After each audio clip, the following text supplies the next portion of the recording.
자, 곽종건 정인께서 읽어보시고 좀 차이 나는 부분이 있는가 보죠. 예, 차이 나는 부분을 말씀하세요. 예. 지금 화면에 떠져 있는 맨 마지막 그 줄 40, 몇 쪽입니까? 46쪽. 46쪽. 예, 말씀하세요. 거기에 보면 그 병력을 추가 투입하라는 지시를 받았던 적은 없었고, 뭐 제가 병력 시켜서 들었더니 여기인데 이거는 제가 분명히 그때 공두시 13분에 그 선관위 추가 투입 지시해서 제가 곤란하면 안 된다. 이렇게 그 진술을 했었는데, 했습니까? 예? 그렇게 진술하셨습니까? 예. 그런데 진술대로 기재가 안 돼 있습니까? 요거는 예. 그게 그렇게 투입해 지시한 게 맞는데 예. 그 내용이 안 되고 이렇게 다른 말이 이렇게 그냥 들어가다 잘못 기술된 것 같습니다. 그러니까 정인께서 진술을 하셨는데 그 진술은 그대로 기재되어 있지 않고 조금 다르게 기재되어 있다 이 말씀이죠. 예, 요 받았던 적 없었고 요 말은 잘못 기술돼서 들어가 있는 것 같습니다. 그러시면 지금 특정이 됩니까, 사무관님? 몇 호정입니까 일단? 49호정 28에 몇 쪽입니까? 46페이지에 몇째 줄입니까? 밑에서 다까지 포함하면 세 번째 줄입니다. 세 번째 줄 한 줄 답니까? 이행입니까? 아닙니다. 의결 이후 병력을 추가 투입하라는 지시를 받은 적은 없었고 요까지 요겁니다. 그러니까 밑에서 세 번째 줄, 밑에서 두 번째 줄 그 두 부분이 이상합니까? 밑에서 세 번째 줄인데 세 번째 줄만 이상합니까? 예, 예, 알겠습니다. 없었고 하는 요 부분에서부터 뭐 병력 추가 투입 요 부분입니다. 그러니까 이렇게 하겠습니다. 49호 중에 28 중에서 방금 정인이 이의를 제기하는 그 부분을 뺀 나머지 진술조서 증거를 채택합니다. 예. 다음 45호 중에 29 뒤에 좀 얇은 거 그거는 진술한 대로 기재되어 있습니까? 예. 그 다음에 내용 다 확인하고 서명 날인하셨죠? 예, 그렇습니다. 조금 전에 그 조서도 진술 내용 확인하고 서명 날인하셨죠? 예. 그러면 증거 체불을 그렇게 하겠습니다. 갑 29호 중에 6, 갑 43, 갑 45호 중에 28, 28은 아까 그 부분 제외입니다. 갑 45호 중에 29, 을 144일을 증거로 채택합니다. 정인 신문은 마치겠고요. 네, 오늘 수고 많으셨고요. 안녕히 돌아가십시오. 예. 다음 정인 신문하겠습니다.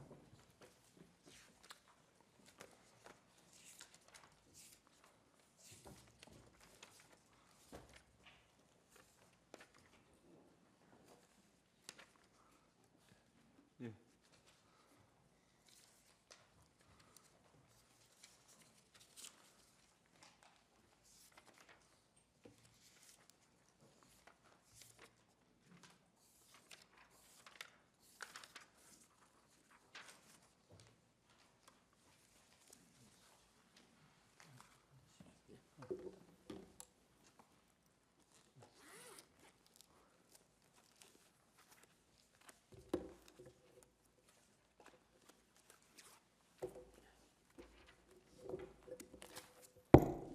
예, 정인 박춘섭 정인이시죠? 예, 제가 증언 거부권 고지를 하겠습니다.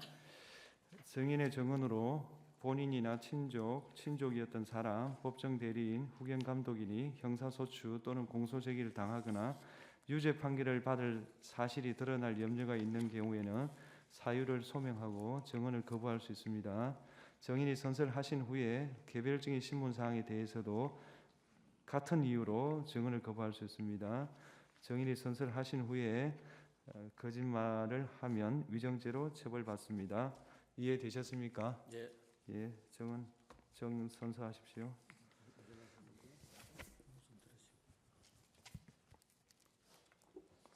선서 양심에 따라 숨김과 보탬이 없이 사실 그대로 말하고 만일 거짓말이 있으면 위중의 벌을 받기로 맹세합니다.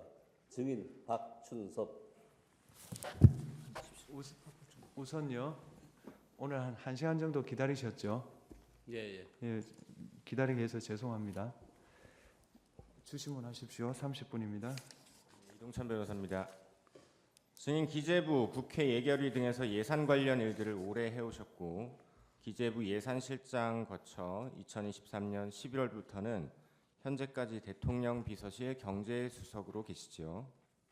예, 증인은 실제 기재부에서 부처 예산안을 취합, 평가도 해보고 그 과정을 거쳐 국회에 설명하는 정부 편성 예산 최종안을 작성도 해보고 경제수석 입장에서는 2024년 12월 1일 국회가 전례 없이 정부안을 대폭 삭감한 예산에 대해서도 누구보다 잘 알고 계실 것 같은데 맞습니까? 예, 알고 있습니다. 네. 2024년 12월 1일 이 사건 개엄 이틀 전 야당이 2025년도 정부 편성 예산안을 4조 1천억 원 삭감하여 단독 처리하였죠. 예, 맞습니다. 통상 정부 편성안에 대해서 국회 측에서 수정 의견이 있을 경우에는 어떤 과정을 거쳐서 최종안이 통과되나요? 예, 보통 그 상임위와 예결위에서 증액 가백 논의된 것을 바탕으로 예결위 예산안 조정 소위에서 감액 사업과 규모를 먼저 정하고 감액된 재원을 바탕으로 증액 사업과 증액 규모를 정하게 됩니다. 그리고 최종적으로 감액과 증액을 맞춰서 예결위에서 의결을 하고 본회의로 넘기는 절차를 밟습니다. 그러면 이 사건에서는 여야 합의 없이 단독 처리되었다. 이게 구체적으로 어떤 의미죠? 예, 예결위에서 감액만 그 야당이 주장했기 때문에 여당은 반대를 하고 따라서 여당 의원이 동의 없이 야당만 참석해서 감액만을 한 경우입니다. 네, 추가 질문 하나 드리겠습니다. 증인 기재부에서 30년 넘게 공직 생활 해오셨죠? 예, 특히 예산 관련 업무 많이 하셨던 걸로 보이는데 이렇게 정부 예산안을 여야 합의 없이 일방이 단독 처리한 사례가 있었습니까? 예, 한 번도 없습니다. 헌정사에 처음 있는 사례입니다. 네, 하나만 더 묻겠습니다. 지금 600조 이상 예산이죠. 예, 예. 그 중에 금액으로 보면 4조 1천억 원 삭감한 것이 비중이 뭐 그렇게 커 보이지 않은 금액일 수도 있는데 그에 대해서는 어떤 생각을 갖고 계십니까? 금액 자체는 통상 한 4, 5조 정도 감액하고 그 범위 내에서 4, 5조를 증액하기 때문에 금액 자체가 큰 거는 아닙니다. 4.1조가. 다만 그 감액의 내용이 좀 문제가 돼서 예비비를 절반을 4.8조 중에 반을 2.4조로 삭감한다든지 등 내용에 문제가 있는 그런 경우입니다.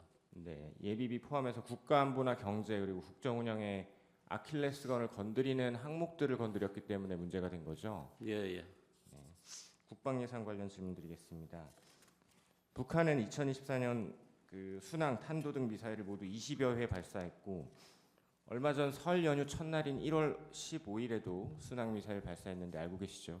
예, 알고 있습니다. 1월 25일 연휴 첫날 발사했습니다. 네. 증인 삼축 체계 아시죠?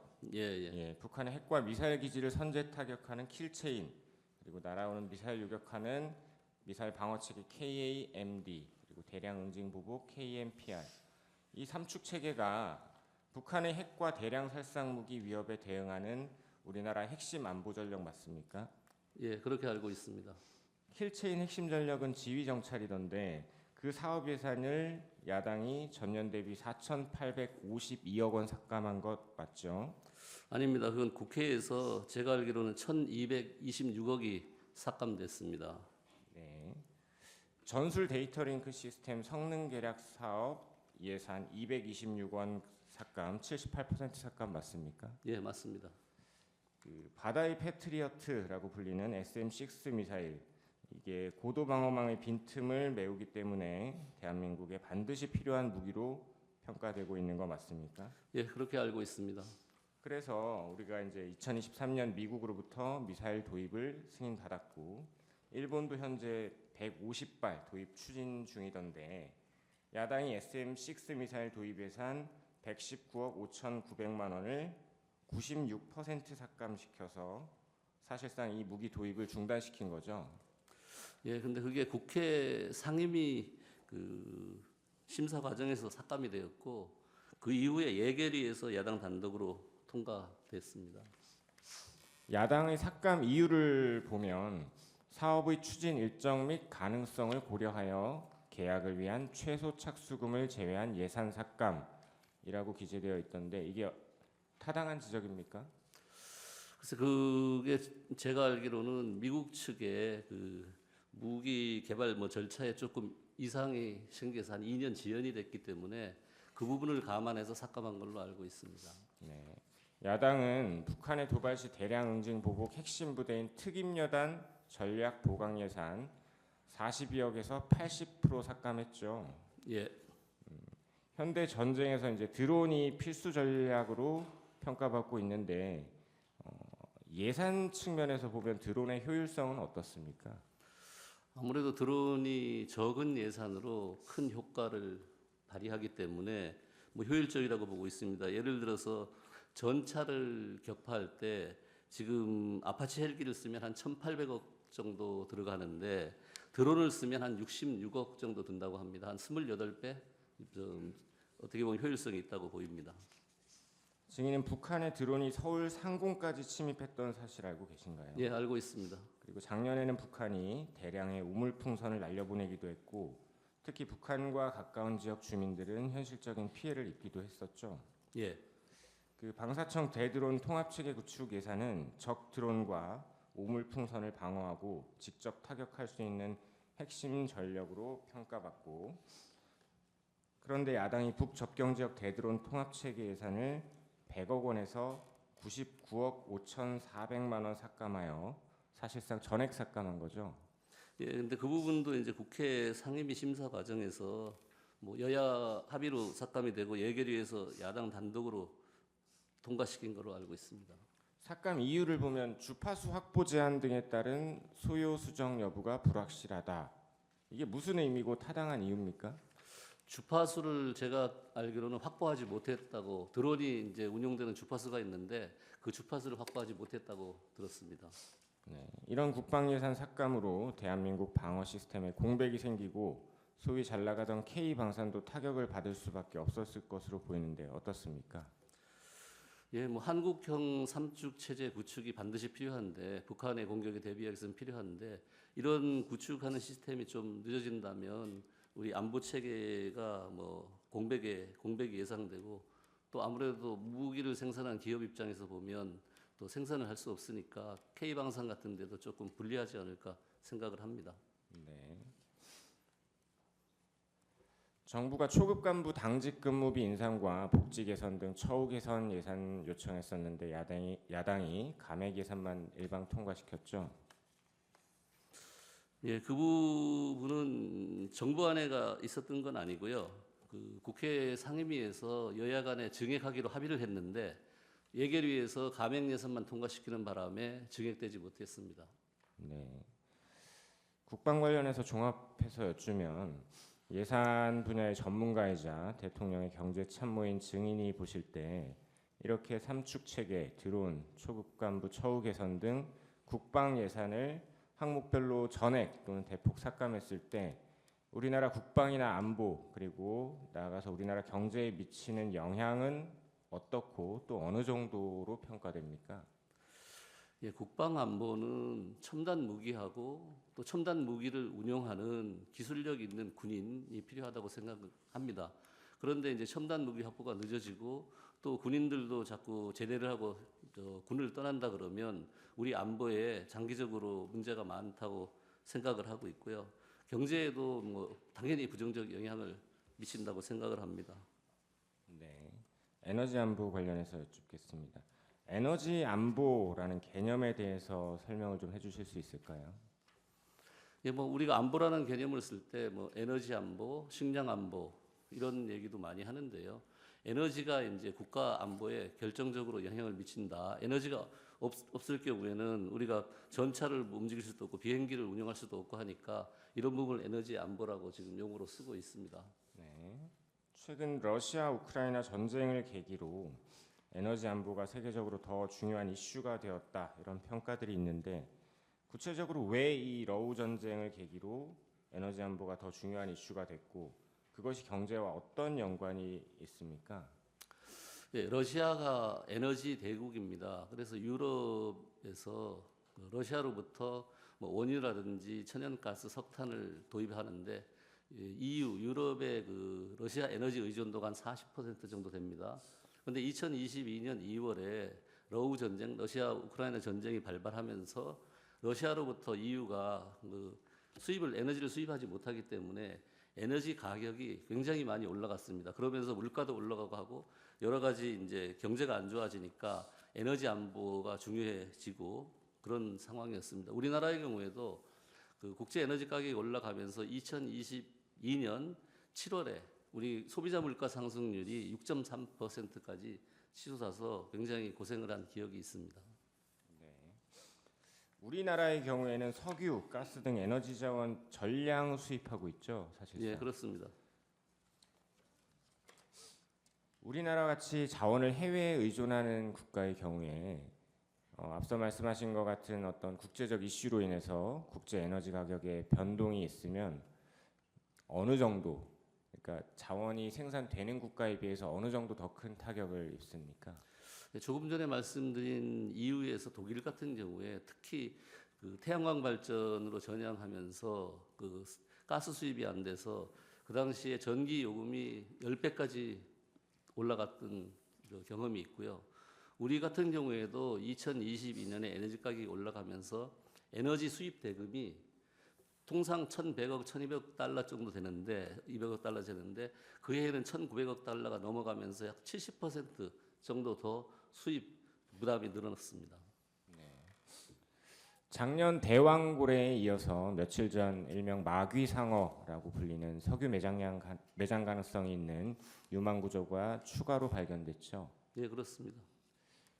산업통상자원부, 한국석유공사 그리고 미국 심해기술평가기업의 보고서에 따르면 대왕고래, 마귀상어 둘 다 합쳐서 예상 매장량이 190억 배럴, 경제가치가 2,700조 원이 넘는 것으로 평가되던데 맞습니까? 예, 맞습니다. 그런데 그 경제가치 관련해서는 그 마귀 상어에 대해서는 그 보고서에 금액이 나오는 게 아니고요. 경제가치 700억 나오는 700조 나오는 게 아니고 그 부분은 언론에서 추정해서 그 지난번에 발표된 대왕고래 쪽에 2,000 조하고 합해서 2,700조로 되어 있습니다. 네. 그러면 대왕고래 프로젝트의 경우에 해외 유사 사례 대비해서 실제 시추 가능성이 어느 정도로 평가됐습니까? 금색이 최고의 유전이라고 불리는 가이아나 유전의 경우에 그 당시 성공률이 한 16% 정도로 봤었습니다. 근데 우리 대왕고래 쪽은 20% 정도 되기 때문에 높다고 평가를 했었습니다. 네. 대왕고래 프로젝트에서 가스나 석유를 시추할 경우에 앞서 설명해 주신 에너지 안보 독립이나 국가 경제 그리고 국제 관계 측면에서 어떤 효과, 어느 정도의 효과가 있을까요? 예, 아무래도 석유나 가스가 확보되면 에너지 안보를 확보할 수 있고요. 그럼 경제적으로도 뭐 석유화학 산업 이런 게 더 발달이 되고 그리고 또 우리가 산유국이 되니까 국제적으로도 뭐 산유국 지위를 누리는 혜택이 많을 걸로 보고 있습니다. 야당이 단독 처리한 예산안에서 대왕고래 사업 예산은 98% 삭감됐죠. 네, 맞습니다. 삭감 사유를 보면 중장기 계획 및 타당성 평가 부족, 구체적인 자료 제출 미흡, 개발에 따른 기후 영향 평가를 거칠 필요가 있다. 이런 지적에 대해서 어떻게 생각하십니까? 예, 그런 부분에 대해서 그 자료 제출 미흡 이런 부분은 비밀, 기업 비밀 부분이 많기 때문에 제출을 하기가 어렵고요. 또 에너지 개발이라는 게 유전 개발 이런 거는 그 기본적으로 그 뭐라 그러면 성공 가능성도 낮고 하기 때문에요. 그거를 중장기 뭐 계획을 수립하고 하기가 어려운 부분이 있고 또 기후 변화 이런 것도 뭐 고려 사항이 아니라고 생각을 합니다. 에너지 자원 개발을 위해서 중국이 지금 48,000여 공, 일본이 813공, 이 우리 주변국들이 공격적으로 자원 개발에 나서고 있는데 우리 현황은 어떻습니까? 뭐 중국이나 일본이 우리 근해에서 그 해저 자원 개발을 많이 하고 있습니다. 하고 있는데 우리는 뭐 최근에 한 적이 없고 이제 이 대왕고래가 처음으로 하는 거라서 앞으로 많은 부분을 중국과 일본을 따라가려면 해저 우리 바다에서 많이 시추 활동을 해야 된다고 생각을 합니다. 네. 다음으로 원전 R&D 예산 관련해서 좀 여쭙겠습니다. 그 작년 수주에 성공한 체코 원전 수출 규모가 약 24조 원 맞죠? 예, 그렇습니다. 원전 사업, 원전 수출이 우리나라 경제에서 차지하는 비중이 어느 정도 됩니까? 뭐 매출을 보면 매출 같은 경우로 보면 우리 GDP의 한 1.5% 정도 원전 산업이 차지하고 있습니다. 우리나라 원전 기술의 국제 경쟁력이나 미래 전망은 어떻습니까? 우리 원전 산업의 국제 경쟁력은 높다고 생각을 합니다. 78년에 고리 원전 이후에 그 수십 년 동안 원전을 건설하고 가동해온 경험하고 기술력이 있기 때문에 우리가 해외에서 원전을 건설할 때 온타임, 온버짓이라고 다 인정을 받고 있습니다. 그 공기에 맞춰서 준공을 하고 예산도 당초 예산 내에서 준공을 해주기 때문에 경쟁력이 충분히 있습니다. 네.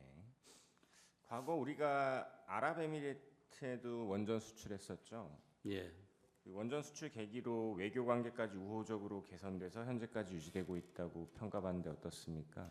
예, 그렇습니다. 그 UAE 원전 수출 이후에 그 원전 이외에도 우리가 뭐 방산이라든지 첨단 산업 이런 데 협력을 하고 있고요. UAE하고 우리나라가 특별 전략적 관계를 맺어서 동반자 관계를 맺어서 여러 가지 협력을 하고 있습니다. 네. 우리나라 원전 수출 현황을 보면 지난 정부 탈원전 정책으로 인해서 한동안 뜸하다가 이 체코 원전이 몇 년 만에 이루어진 것이죠. 예, 15년 만에 2009년 수출 이후에 15년 만에 그 우선 협상 대상자로 선정됐습니다. 그러면 우리나라 스스로는 탈원전을 주장하면서 원전을 다른 국가에 수출하는 것도 가능합니까? 그럴 경우에 어떤 문제가 있습니까? 저는 그거는 쉽지 않다고 생각합니다. 자가당착이라고 생각하는데요. 왜냐하면 우리가 원전을 건설하지도 않는데 해외에 다른 나라 보고 건설하라, 수출하라 이거는 어불성설이라고 생각합니다. 원전 수출 경쟁에서는 기술 우위가 가장 중요할 것으로 보이는데 실제로 체코 원전 수출 과정에서 그 원자력 발전소 기술 특허 문제가 좀 문제가 있었죠. 예, 원전 네. 예, 미국 웨스팅하우스에서 특허권 침해 소송을 제기를 했습니다. 원전 기술, 원전 수출 분야에서 세계 각국의 경쟁 상황은 대략 어떻습니까? 지금 세계적으로 원전을 건설할 수 있는 나라는 한 5개국에 불과합니다. 우리나라, 미국, 그다음에 프랑스, 중국, 러시아 정도인데요. 특히 지금은 중국하고 러시아가 국가에서 적극적으로 지원을 해서 굉장히 활발히 움직이고 있고요. 또 중국, 러시아 같은 경우는 차세대 원전인 SMR, 소규모 원전 이런 것도 지금 개발을 열심히 하고 있습니다. 수년 전까지만 해도 프랑스, 한국이 원전 강국으로 평가받았었는데 방금 말씀하신 것처럼 중국이 국가적 차원에서 적극 지원을 해서 지금 러시아와 중국이 도합 세계 원전 시장의 70% 장악하고 있는 것으로 보이는데 맞습니까? 예, 맞습니다. 중국의 경우에는 1대1로 사업과 연결해서 지금 원전을 건설하고 있고 러시아 같은 경우에는 그 소련 연방, 구소련 그쪽 연방 국가, 주위 국가들 공산권 국가하고 제3세계 위주로 진출을 하고 있습니다. 네. 야당은 차세대 원전 기술 핵심으로 평가받고 있는 소듐 냉각 고속로 기술 R&D 예산 정부 편성한 90억 중에 90%를 삭감했죠. 예, 맞습니다. 삭감한 이유에 대해서 이렇게 기재하고 있습니다. 소듐 냉각 고속로의 실증에 대한 충분한 사전 논의 필요성을 고려하여 감액. 그런데 이 기술은 이미 과거에 미국, 영국, 프랑스, 또 독일, 인도, 일본에서 실험적 냉각로를 건설하는 등 개발을 이어가고 있고 이미 러시아에서 양산 및 수출까지 성공시켰는데 이 실증에 대한 충분한 논의가 필요하다 이런 이유가 객관적이거나 합리적 근거에 바탕한 것입니까? 타당하지 않다고 생각을 합니다. 이미 러시아에서 개발을 해서 운영을 하고 있고 미국도 지금 하고 있습니다. 하고 있는 상태에서 우리도 출연연에서 유관 기술을 확보한 상황이라 충분히 할 수 있다고 보고 있습니다. 재해재난 예비비 삭감 관련 질문드리겠습니다. 통상 재난이나 재해가 발생했을 때를 대비해서 예비비 예산 책정해 두죠. 예, 야당은 2025년도 예산안에서 재해재난 목적 예비비를 가장 큰 규모로 2조 6천억 원 중에 1조 삭감했죠. 예, 그렇습니다. 예비비라고 하니까 사람들이 뭐 혹시나 있을 일을 대비해서 그냥 이렇게 묻어두는 돈쯤으로 생각하는데 예비비가 왜 필요한 겁니까? 예비비는 예산 외 지출, 예산 초과 지출을 충당하기 위해서 운영을 하고 있는데요. 예비비의 종류가 두 가지가 있습니다. 일반 예비비하고 재해 예비비 두 가지가 있고요. 재해 예비비는 우리가 이제 태풍 같은 자연 재난이라든지 코로나 같은 우리 전염병, 그다음에 환율 뭐 부족 소요, 인건비 등 특정한 목적에 쓰도록 되어 있습니다. 그리고 재해 예비비가 남는다 그래서 일반 예비비로 전용을 쓸 수가 없습니다. 그래 일반 예비비는 통상적인 용도에 쓸 수 있도록 되어 있고요.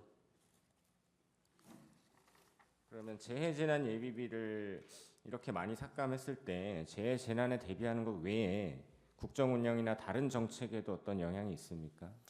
뭐 이번에 재해 예비비를 1조 원 삭감했고 그다음에 또 일반 예비비를 1.4조 원 삭감을 해서 총 2.4조 원 삭감이 됐는데요. 재해 예비비 같은 경우에는 뭐 태풍 같은 큰 게 안 오면 충당이 되지만 뭐 큰 재난이 오면 충당하기가 어려운 부분이 있고요.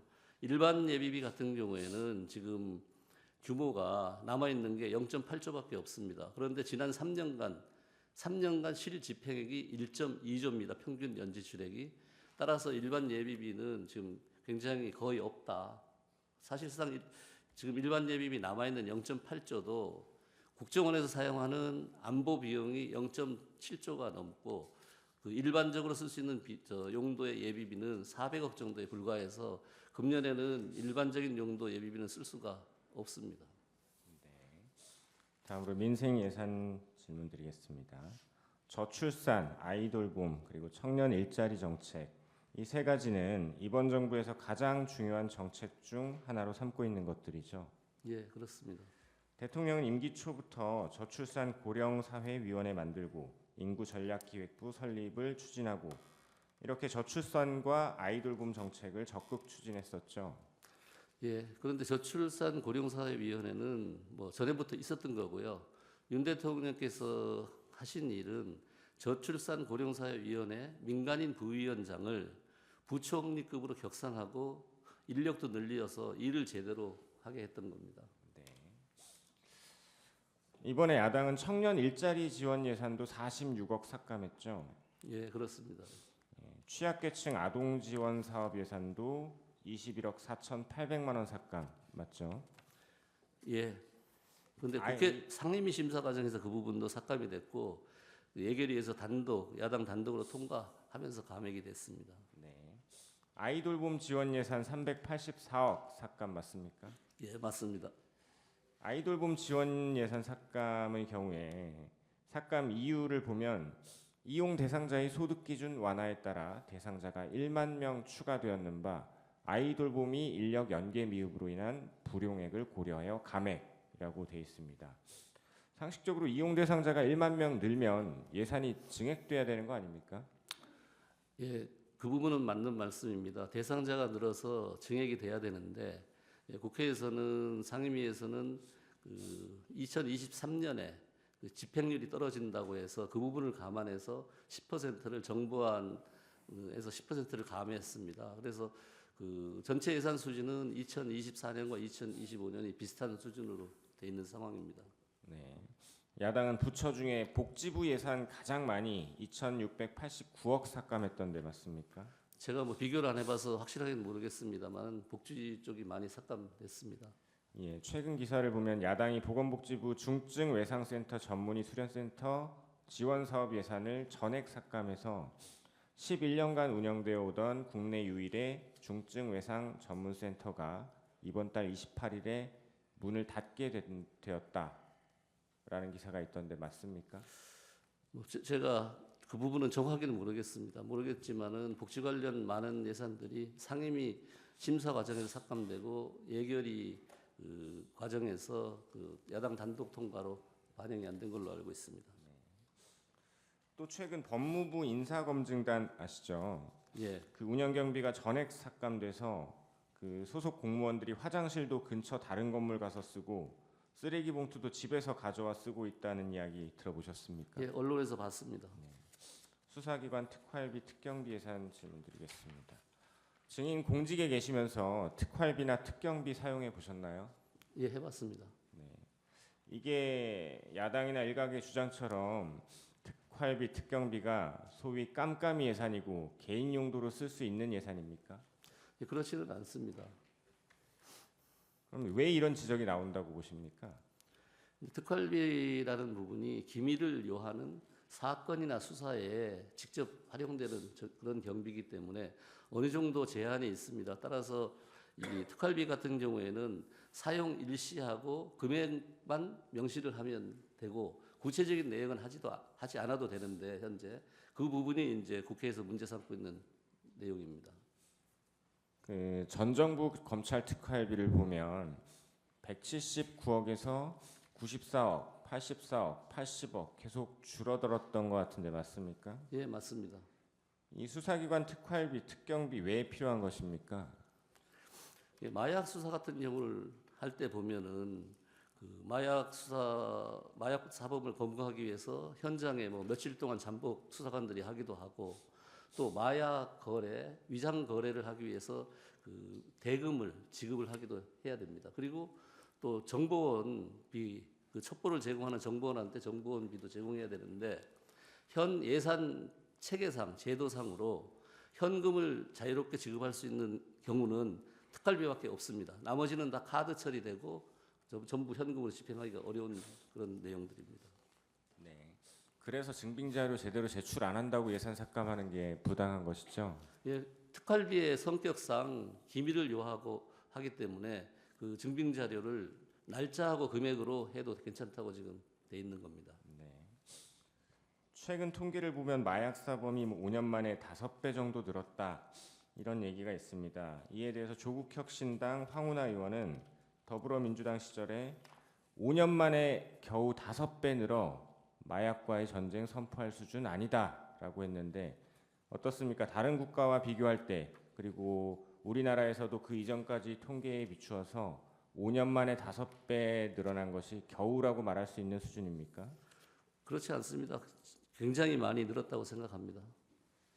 야당은 검찰 특활비 특경비 587억 전액 삭감, 감사원도 60억 삭감, 경찰은 31억 삭감 맞습니까? 예, 맞습니다. 이렇게 수사기관 특경비 특활비를 없애버리면 사실상 뭐 아까 예를 드신 마약 포함해서 중요 수사 업무가 불가능해지는 거 아닙니까? 예, 검찰 수사 경비는 크게 두 가지입니다. 지금 말씀하신 그 기밀을 요하는 수사에 마약 수사에 바로 쓰는 특활비하고 특경비, 특수활동비, 특정 업무 경비를 말합니다. 이게 하나가 있고 또 하나는 그 수사를 하는 부서의 운영을 하는 비용, 부서 운영비라든지 장비 구입비, 뭐 출장비, 특근 매식비 두 가지가 있는데 검찰 수사 사업이 11개입니다. 11개에 총 1,800억이 넘는데 이 앞에 있는 첫 번째 기밀을 요하는 특활비하고 특경비 이게 한 600억 가까이 되고 두 번째 부서 운영 경비가 1,200억이 좀 넘습니다. 그래서 비율을 보면 특활비 특경비가 한 31% 그리고 부서 운영비가 69% 정도 됩니다. 따라서 전체의 31%가 지금 없어진 상황에서 그 제대로 수사가 되기가 어렵고 말씀드린 것처럼 현장에서 어려움이 많습니다. 네. 다음으로 대통령실 특활비 예산 질문드리겠습니다. 증인 경제수석으로 임명되신 이후에 대통령 해외 순방에도 수차례 동행하셨죠. 예, 6번 동행했습니다.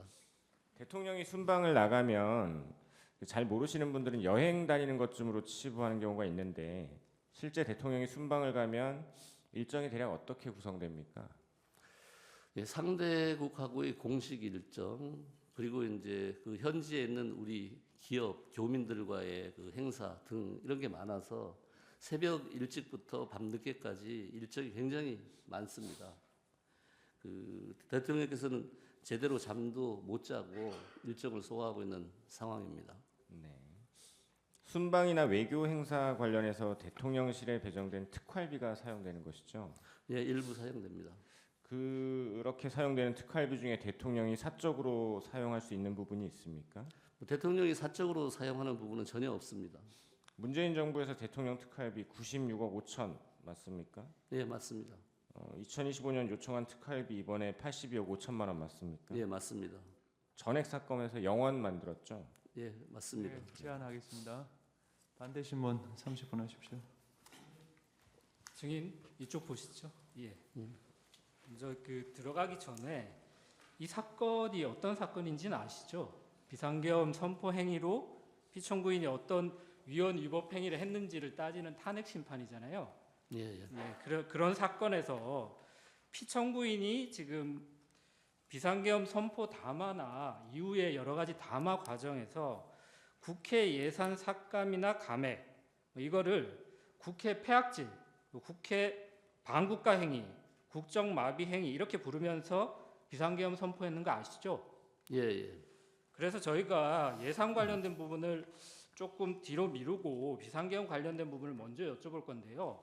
주신문 사항에 나타난 몇 가지 확인된 것들만 제가 한번 짚어보고 질문을 좀 드리겠습니다. 조금 전에 주신문 답변하실 때 그 12월 1일 날 계엄 이틀 전에 야당이 2025년도 정부 편성 예산안을 단독 처리했다라고 질문하셨는데 그렇다고 하셨어요. 예결위에서 처리했다는. 예결위에서도 11월 29일 아닌가요? 아닙니다. 29일입니다. 그러니까 11월 29일 맞죠? 예, 그리고 맞습니다. 예. 12월 2일 날 국회의장이 법정 시한 기한이 12월 2일이지만 그날 상정하지 않겠다. 그리고 12월 10일까지 여야 간에 협상할 수 있는 기한을 주겠다라고 했었죠. 예, 예. 그런데 12월 3일 날 아직 협상 기한이 일주일 남아 있는데 국회의장이 상정하지 않겠다고 공개적으로 밝혔음에도 불구하고 대통령이 예산 폭거라고 하면서 비상계엄을 선포했죠. 그 날짜에 대해서는 다툼은 없으시잖아요. 예, 예. 예, 알겠습니다. 그리고 SM6 미사일, 대드론 통합 체계, 그리고 뭐 이런 안보 예산들, 그리고 아이돌봄 예산이나 뭐 여러 복지 예산들에 대해서 지금 약간 헷갈리게 말씀하셔가지고요. 예결위에서 야당이 단독으로 통과했지만 사실 이 예산들은 상임위에서 여야 합의로 이미 삭감이 됐었다라는 건 증인이 확인하신 거죠? 예, 상임위 심사 과정에서 삭감됐습니다. 알겠습니다. 그리고 주시민 관련해서 좀 마지막으로 먼저 짚을 부분이 대왕고래 부분은 혹시 계속 그 뒤에 좀 팔로우를 하고 계신가요? 지금 1시간 전에 산자부에서 대왕고래 경제성 없다라는 속보가 떴는데요. 이 부분에 대해서도 확인하셨나요? 뭐 얘긴 들었습니다. 1차 시추 결과에 네네. 대해서. 예. 확인하셨죠? 예. 네, 알겠습니다. 그럼 비상계엄 관련된 부분을 좀 먼저 여쭤보겠습니다. 증인이 굉장히 중요한 뭐 이렇게 자리에 있고 경제수석으로서 좀 피청구인의 가까이에서 근무를 하셨기 때문에 거기에 대해서 좀 여쭤보는 점을 이해해 주시면 좋을 것 같고요. 비상계엄 선포 이전에 증인이 피청구인으로부터 군대를 동원하는 비상계엄이 필요하다 이런 말 들으신 적 있으신가요? 없습니다. 그러면 증인은 비상계엄 선포 사실을 언제 어떻게 아셨어요? 이 있습니다. 주신문 사항과 전혀 관계없는 내용 주신문 같습니다. 사항이 있습니다. 뒷부분에 확인하시죠. 예, 그럼 계속 진행하겠습니다. 예. 그 비상계엄 선포 사실은 그럼 언제 어떻게 아셨어요? 당일날 저녁에 한 제 기억에 10시 조금 전에 알게 됐습니다. 어떻게 아셨어요? 뭐 참모 소집이 돼서 제가 도착을 9시 한 40분, 50분경에 했기 때문에 그때 도착해서 알았습니다. 그럼 그때 뭐 회의에도 피청구인이 참석하는 회의도 같이 들어가셨던 건가요? 아니, 아닙니다. 그냥 그러면 대기실에 대기하고 대기 있었습니다. 상태였다고요? 그러면 대기하면서 뭐 여러 말씀도 나누셨던 것 같은데요. 그럼 증인이 그 헌법 77조에 비상계엄 선포하기 위해서는 전시사변 또는 이에 준하는 국가 비상사태가 존재할 것 이런 요건은 알고 계신가요? 예. 그러면 이 사건 비상계엄 선포됐을 때 뭐 당연히 전시나 사변은 아니잖아요. 그러면 예. 국가 비상사태라고 볼 만한 그런 상황이 있었나요?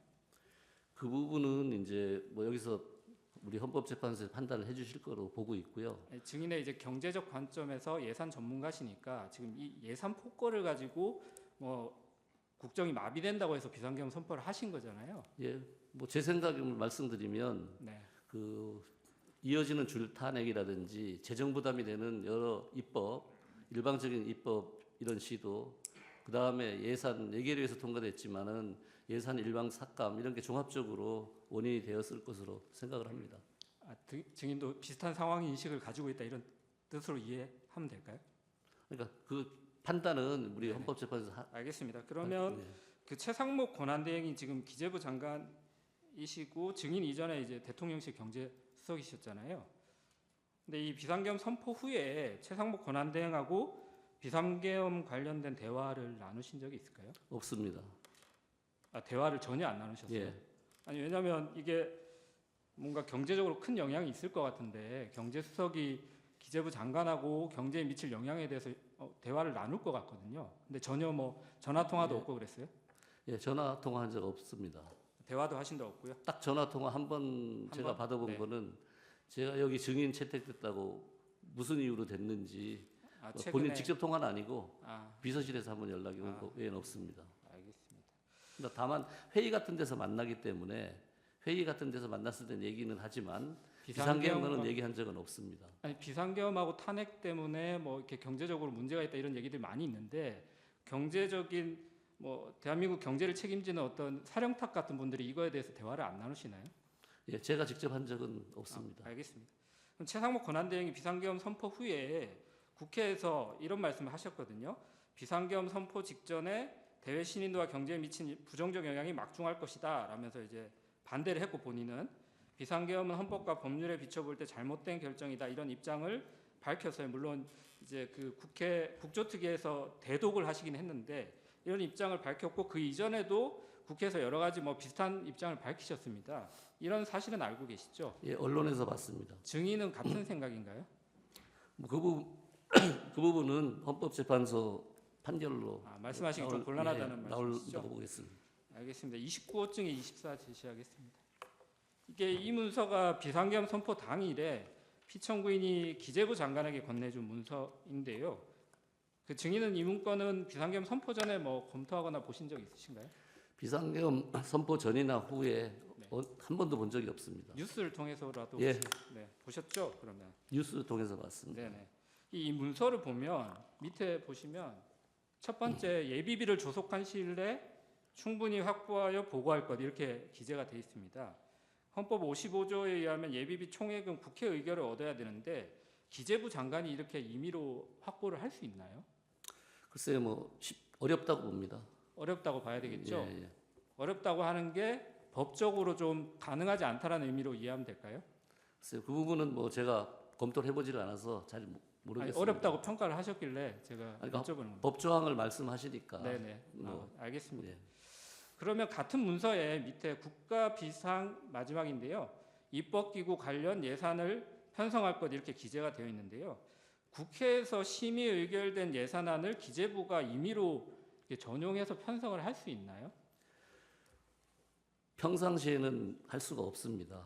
네. 당연히 이 경우에는 제가 뭐 내용을 잘 알지 못해서 네. 못하고 뭐 어떻다 말씀을 원칙적으로 못 못한다 이렇게 이해하면 예, 될까요? 알겠습니다. 증인이 이 문서를 봤을 때 국가 비상 입법기구 관련 예산을 편성할 것 이런 부분이 좀 어떻게 이해가 되시나요? 저는 모르겠습니다. 이 표현도 처음 뉴스를 통해서 봤고 오늘 보지만은 네. 무슨 의미인지 저는 잘 모르겠습니다. 알겠습니다. 그러면 조금 바꿔서 물어볼 텐데요. 증인이 이제 1987년도에 행정고시 합격해서 계속 예산재정부서에 근무하셨잖아요. 예, 예. 근데 이제 김영삼 정부에서 1993년도 8월에 금융실명제 실시에 관한 대통령 긴급재정 경제명령 하신 거 알고 계시죠? 예, 예. 그때 뭐 근무하고 계셨었던 거죠? 예. 네.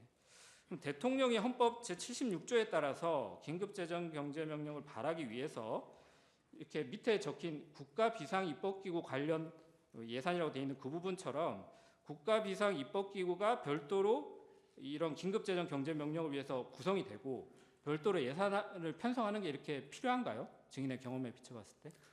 이 부분은 전 잘 모르겠습니다. 절차에 대해서 따로 예, 예. 뭐 따로 예. 뭐 제가 생각해 본 적도 없기 아니, 때문에 그러니까 모르겠습니다. 일하실 때 기재부에 뭐 긴급재정 경제명령을 하기 위해서 뭔가 매뉴얼 같은 게 아, 그런 거 없습니다. 본 그런 적도 거 없나요? 없고요. 예. 알겠습니다. 그 같은 문서에 이 문서와 관련된 제목은 이제 한두 가지 정도만 더 드릴 텐데요. 같은 문서에 국회 관련 각종 보조금, 지원금, 각종 임금 등 현재 운용 중인 자금 포함 완전 차단할 것 이렇게 기재가 되어 있습니다. 증인이 이제 예산 전문가시기도 하고 국회 예산결산특별위원회 2009년도에 파견 나가셨었죠. 예. 예, 그래서 잘 아실 것 같은데요. 국회 관련 임금에는 어떤 게 있나요? 그 부분도 잘 모르겠습니다. 예산 전문가 보통은 이제 임금이라 그러면 통상임금, 일용직이나 이런 경우 채용할 때 통상 임금으로 그러니까 예산 국회에 종사하는 반영하는데 사람들의 임금으로 예, 아니 볼수 근데 있는 그런 경우가 있는데 여기에서 의미하는 분은 반은 모르시겠다고요? 모르겠습니다. 알겠습니다. 다음은 생각하겠습니다. 예산 삭감 관련해서 이제 좀 여쭤볼 건데요. 헌법 제54조에 따라서 정부가 이제 예산 편성 권한 가지고 있죠. 예, 그리고 국회는 예산 심의 확정 권한을 가지고 있죠. 그래서 헌법 57조에 따라서 국회가 임의로 정부의 동의 없이 증가하거나 새 비목을 설치할 수는 없지만 정부가 제출한 예산안 감액할 권한은 헌법상 당연히 인정되는 권리죠. 예, 그렇습니다. 예. 통상 정부가 예산안 제출하면 아까 증인 말씀하신 것처럼 국회가 정부 제출 예산안 각 항을 이제 사업별로 감액하는 경우가 종종 있죠. 예, 네. 국회 예산정책조 2025년도 예산안 심의 결과 자료를 보니까요. 정부 지출 예산안을 국회가 감액한 금액 기준으로 뭐 증감이 있을 수 있고 증액 사업 부분을 따로 편성을 하잖아요. 근데 그 부분 말고 정부 예산안 편성에서 감액한 금액 기준으로 봤을 때 총 지출 감액 규모가 2025년에 4.1조 원, 2024년에 4.7조 원, 2023년엔 13.8조 원, 2022년에 5.6조 원입니다. 증인 이 사실 알고 있죠? 예, 그렇습니다. 네. 이 중에 2022년 부분은 5.6조 원 감액됐을 때 현재 여당이 야당일 때 감액된 것이죠. 연도상으로 봤을 때. 예, 네. 총 지출 감액 규모가 이렇게 쭉 봤을 때는 최근 4년 중에 2025년의 감액 규모가 가장 적은 거 아닌가요? 통상 네. 그 감액은 아까도 말씀드렸지만 4조에서 5조를 하니까 네. 4.1조가 그 많지 않은 적은 부분에 들어갑니다. 제가 이 질문을 드린 이유가 네. 피청구인께서 이렇게 여러 가지 주장을 섞어서 하시는데 예산을 4.1조 원을 깎은 게 문제인지 아니면 특정 사업의 예산을 감액시킨 게 문제인지 아니면 야당이 예결위를 단독으로 처리한 게 문제인지 이런 주장들이 여러 가지 섞여 있습니다. 근데 증인께서 말씀하시는 거는 4.1조 원 감액 자체는 그렇게 큰 문제는 아니다. 예산 폭거라든가 국정 마비 사태로 갈 건 아니다. 이렇게 평가하는 근데 건가요? 기본적으로 네. 이제 예결위에서 일방적으로 단독 야당 통과시킨 거 하나 하고 네. 4.1조에 말씀드린 것처럼 내용이 문제. 내용 부분은 이따 또 규모 자체는 여쭤보겠습니다. 그게 크다고 보지는 그러니까 않습니다. 규모 자체는 크지 않죠. 네. 알겠습니다. 다음은 생각하겠습니다. 다음도 생각하겠습니다. 그러면 특정 사업 예산이 조금 전에 얘기한 뭐 드론이라든가 뭐 아이돌봄이라든가 이런 여러 가지 사업들이 굉장히 많잖아요. 그 중에 말씀드렸지만 대부분은 여야 합의로 상임위에서 삭감이 된 거고요. 그렇죠? 근데 이런 특정 사업 부분의 예산이 뭐 감액됐다고 해서 예를 들면 대왕고래 지금 뭐 경제성이 없다고 1차로 판단이 나왔지만 대왕고래 시추 사업 예산을 감액했다고 해서 국정이 마비된다고 이렇게 평가할 수 있나요? 뭐 대왕고래 예산 시추 예산을 삭감하면 지금 1차 시추에 경제성이 없다고 나오더라도 이 석유 탐사 같은 경우에는 제 질문은 여러분 국정이 마비되는지를 여쭤본 그 거예요. 말씀을 네. 드릴게요. 그러니까 기본적으로 2차 시추 예산이 없어지니까 네. 유전 개발이나 이런데 어려움이 있지 않겠습니까? 그런 부분에 어려움이 석유 개발에 네. 그쪽에는 국정 마비가 되겠죠. 그 부분에는 국정 마비라고 하면 지금 나라가 움직이지 않을 정도의 그런데 상태가 되는데 그 부분만 말씀드리면 알겠습니다. 그 부분만 말씀드리면 그렇고 나머지는 전반적으로 이제 증인 잠시만요. 네. 그 지금 말씀하시는 게 결국은 그 특정 사업의 예산이 감액이 되면 결국은 그 사업이 마비될 여지는 있어도 국정 전반이 마비된다고 단정 지으실 수가 있는 건가요? 아니 내용으로 국정 전반이라고 하는 건 예비비 같은 경우가 국정 전반에 얽히는 건데 예, 예.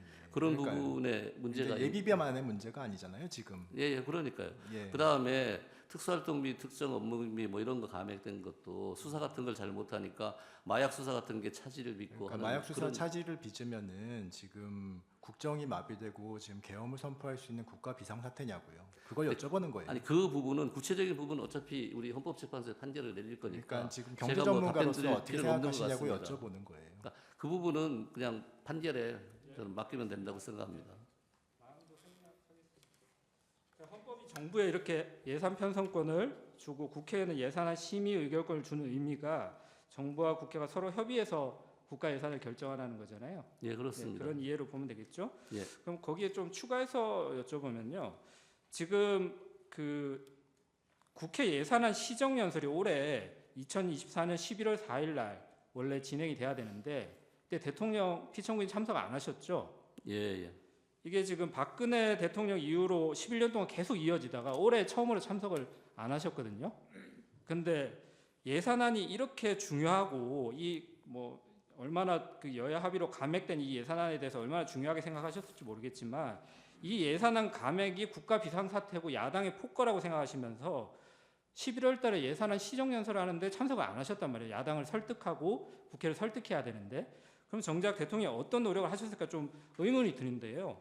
증인께서 이 예산안 시정연설 가야 된다 이렇게 피청구인한테 좀 그 건의하신 적 있나요?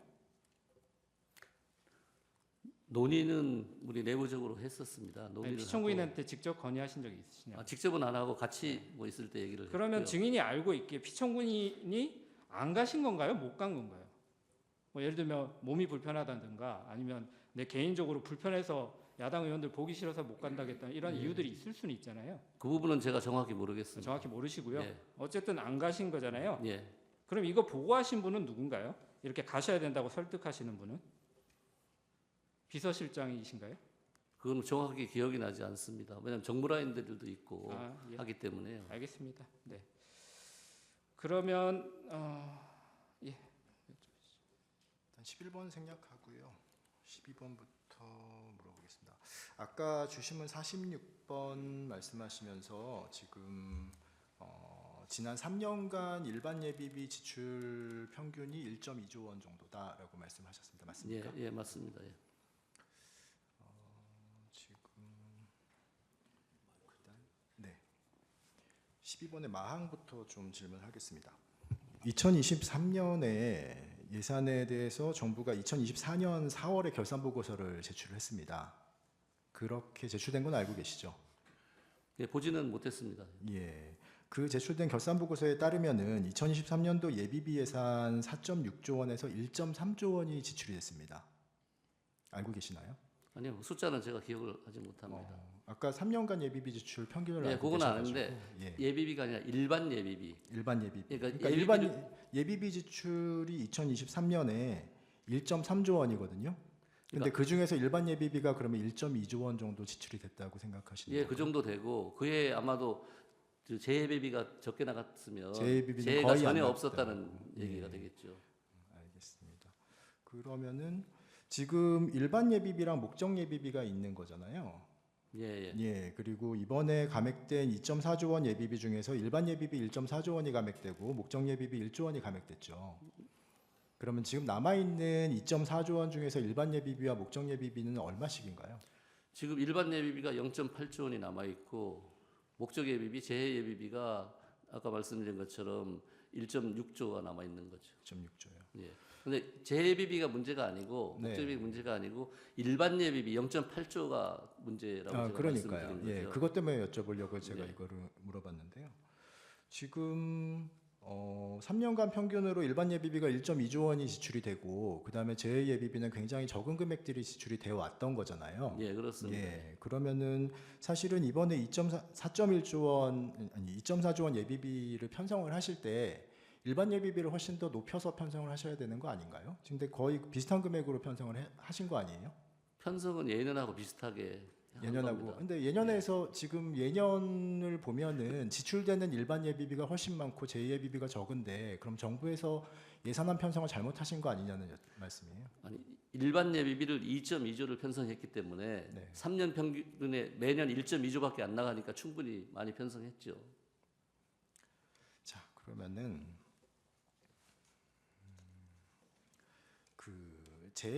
재해재난 예비비가 목적 예비비이기 때문에 일반 예비비가 부족할 때 그거를 사용할 수는 없다라고 말씀하셨죠. 예, 법상 그래서 그렇습니다. 지금은 일반 예비비가 문제라고 계속 예, 말씀하시는 그렇습니다. 거죠. 예. 12항은 나머지 부분은 생략하겠습니다. 13항 물어보겠습니다. 증인은 예산 전문가시니까 미국에서 셧다운이 발생하고 있는 거는 알고 계시죠? 예. 예, 그리고 셧다운이 뭔지도 알고 계시죠? 예, 정부 폐쇄예요. 예. 셧다운이 되면은 국방과 교통, 치안 등 필수 업무를 담당하는 그런 공무원들과 현직 군인은 무급으로 일을 계속하게 되죠. 예, 예. 근데 또 나머지 공무원들은 무급휴직에 들어가서 정부가 폐쇄되는 거죠. 예, 예. 그리고 2019년 트럼프 일기 행정부에서 30일 넘는 셧다운이 발생한 것도 알고 계시죠. 예, 예. 예. 그리고 그 셧다운으로 인해서 미국 경제 손실이 110억 달러, 한국 돈으로는 14조 9천억 원 정도 발생했다고 평가가 되는데 이런 사실도 알고 계시죠? 예, 그 부분은 뭐 제가 금액은 잘 모릅니다. 예, 뭐 이렇게 지금 평가가 되고 있는데요.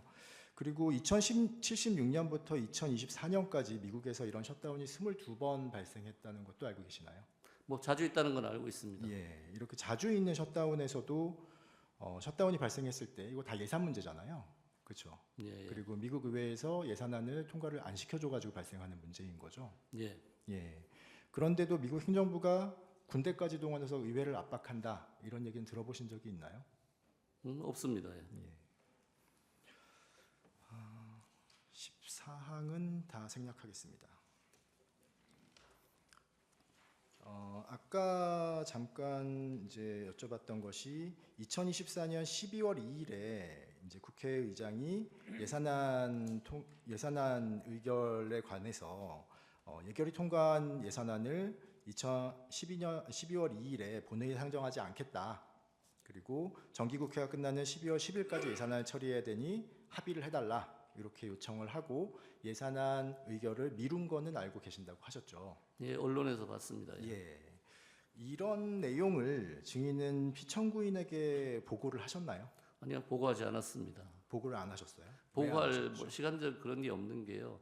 그 12월 1일, 12월 2일 바로 전날 공주의 민생 토론회를 가서 하루 종일 있었고 그렇기 때문에 보고할 뭐 그런 시간적인 여유가 없었습니다. 그러면은 증인 외에는 피청구인에게 이런 사실을 보고할 수 있는 공직자는 없는 건가요? 뭐 국회하고 당을 담당하는 뭐 정무라인에서 할 수 있습니다. 정무라인에서 보고한지는 모르시는 거예요? 예, 모릅니다.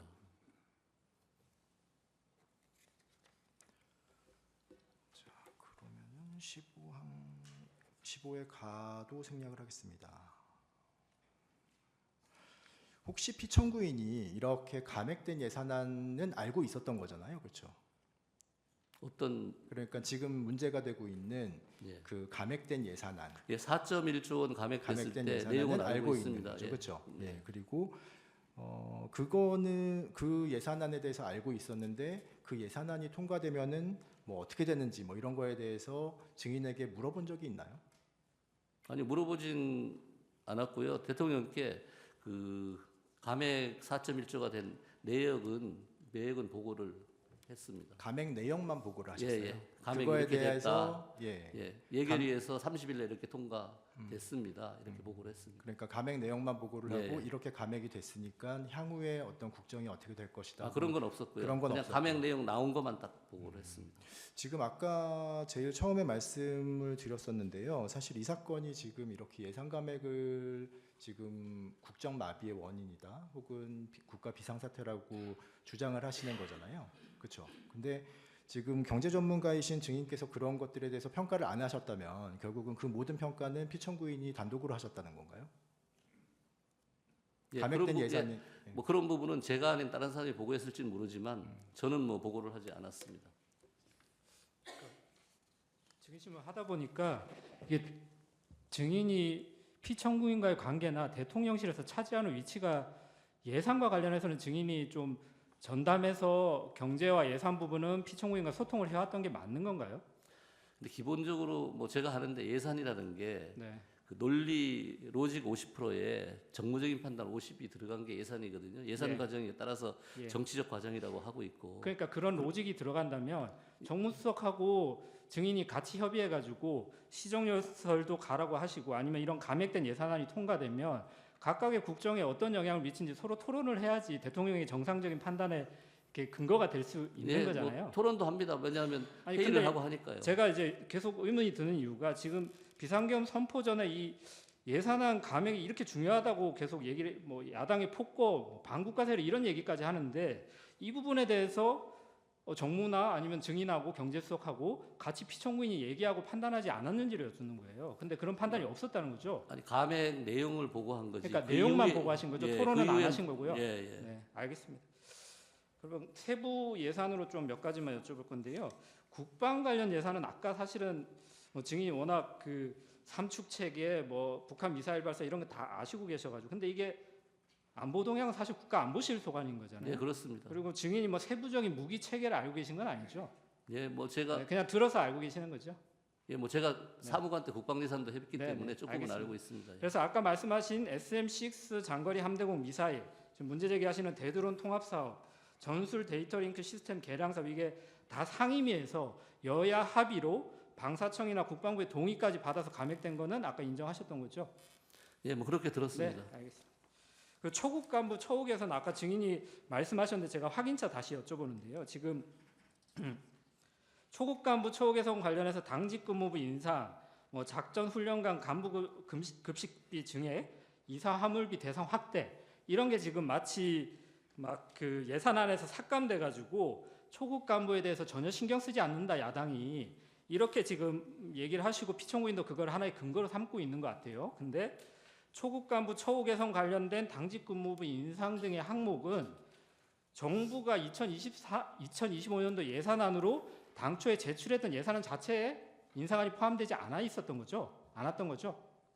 그러니까 감액하고 뭐 말고 할 여지가 없었던 거죠. 예, 포함되지 않았던 걸로 알고 있습니다. 네, 알겠습니다. 그래서 국방위에서 의원들이 국회에서 증액을 해보자라고 얘기를 했었던 거죠. 예, 그 부분이 네. 기본적으로 대통령께서는 그런 부분을 예산안에 반영하라고 했는데 결과적으로 예산에 반영이 안 된 내용들이 그렇게 말씀하시면 이거는 행정부의 잘못인데 그러니까 반영이 행정부 안돼 내부에서 있습니다. 예산안을 편성되지 않은 건데 이게 뭔가 국회 예산 폭거로 볼 수는 없는 거잖아요. 아니 그거가 이제 그러니까 예결위에서 예. 통과되기 이전에 포함되지도 않은 예산안에 대해서 감액했다고 이게 예산안 폭거라고 주장할 수는 없는 거잖아요. 아니 그거는 사실관계를 예, 여쭙는 그거는 거예요. 맞습니다. 그건 네. 맞는데 알겠습니다. 다만 증액하기로 합의된 게 못했으니까 예, 그 못했다는 부분은 거예요. 그러면 아까 이제 에너지 안보 예산 관련해서도 대왕고래 프로젝트가 이제 시추 항공당 1,000억 원 이상이 소요된다고 제가 확인했었는데요. 그 최소한의 사업성 이렇게 평가할 수 있는 자료가 좀 제공돼야 되는 거 아닌가요? 그래야지 국회 입장에서는 예산안을 심의하면서 이렇게 많은 예산을 들여올 수 있을 정도로 사업성이 있을지 이런 걸 심의하는 게 예산의 심의권이잖아요. 근데 액트 지오에 그 평가 보고서 같은 경우가 있으니까 그 안에도 충분히 나와 있다고 저는 근데 보고 국회에서 있습니다. 이제 계속 이게 뭔가 사업성 평가 내용이 부족하다라고 했고 지금 조금 전에 1시간 반 전에 산자부에서도 시추했을 때 경제성이 없는 걸로 지금 1차적으로 결론이 났잖아요. 근데 아니 그런데 예. 국회가 한 달 전 시점에 이 예산을 삭감했다는 것이 뭔가 국정을 마비시키고 아니면 뭐 반국가 세력으로 이렇게 평가받을 일은 아니잖아요. 오히려 산자부 역시도 인정을 하게 된 건데. 근데 유전 개발에 대해서는 그거는 뭐 국정 그 부분에 대해서는 마비시키고 한 게 맞는 거죠. 왜냐하면 시추 예산이라는 게 유전에 기본적으로 5번, 6번을 해야 되는 건데 시추를 자, 한 그러면 번으로 끝날 수가 지금 없는 이렇게 거고요. 예산을 많이 들여서 시추를 했어요. 근데 이게 시추도 사실은 한국석유공사에 출자하는 거잖아요. 예, 예산을? 그렇습니다. 그렇잖아요. 그래서 출자를 지금 예산안이 통과되지 못하니까 석유공사가 자체 비용으로 지금 1차 시추를 한 거고요. 근데 경제성이 없게 나왔어요. 그러면 국회가 예산안을 통과시켜서 시추를 했는데 경제성이 없게 나왔어요. 그러면 이 책임은 누가 지나요? 행정부에서 그거는 지는 책임질 내용이 아닙니다. 아닌가요? 왜냐하면 왜냐하면 아니 시추는 국회는 기본적으로 예산을- 여러 번을 해야 되는 게 아니 그러니까 국회는 되는 거고 그렇기 외국도 다 그렇게 때문에 합니다. 신중하게 예산을 심의하고 편성할 권한을 행사하는 거잖아요. 그 부분을 제가 그거는 말씀드리고 또 싶은 심의가 안 맞는 거죠. 그렇게 의견이 심의해서는 다르시니까 예산 심의가 제대로 하지도 알겠습니다. 않고 시간이 그런 많지 거죠. 않아서 제가 그 반대 신문 중에 좀 마지막이 될 수도 있는데요. 증인은 그 피청구인이 죄송합니다. 2023년 12월 12일 담화에서 야당의 예산 폭거를 아까 말씀드린 것처럼 계엄 선포 사유로 들면서 원전 생태계 지원 예산 삭감하고 체코 원전 수출 지원 예산은 무려 90%를 깎아버렸다. 야당이 4세대 원전 개발 관련 예산은 거의 전액을 삭감했습니다. 이런 발언한 사실 알고 있죠. 예. 12월 10일 담화에서. 예, 예, 예. 근데 2024년 10월 19일이에요. 그 담화로부터 일주일 뒤에 국회 산자위 그 위원회에서 위원들이 장관에게 산자부 장관에게 삭감된 원전 예산이 도대체 뭐냐? 대통령이 이렇게 담화문에서 얘기하는데 그랬더니 산자부 장관이 산업부의 원전 관련된 예산은 4,887억 그대로 다 있다. 대통령이 담화문 내용은 좀 잘못된 내용이다라는 취지로 답변하고 공식적인 해명 자료를 내지는 못했지만 기자들한테 해명했다 이렇게 발언했는데 이 사실 알고 있어요? 증인이? 그걸 모릅니다. 회의로 한번 확인해 보셔야 될 것 같고요. 증인이 그러면 피청구인한테 야당이 원전 관련 예산 전부 삭감했다 이렇게 보고하셨나요? 아까 그렇지 감액 않습니다. 사유 보고하셨다고 하셔가지고요. 감액하고 그 이후에는 보고를 한 적이 없습니다. 알겠습니다. 그러면 이 도대체 이 원전 관련된 예산은 누가 보고를 했는지 궁금한데 이게 거짓 뉴스에 기반했다고 보면 되겠죠? 아까 장관의 말이 맞다면? 제가 아는 바가 없습니다. 저는 그 이후에 보고한 적도 없고 그 12월 12일 담화문 작성에 관여도 하지 않았습니다. 예, 제안하겠습니다. 제주신문 15분 하십시오.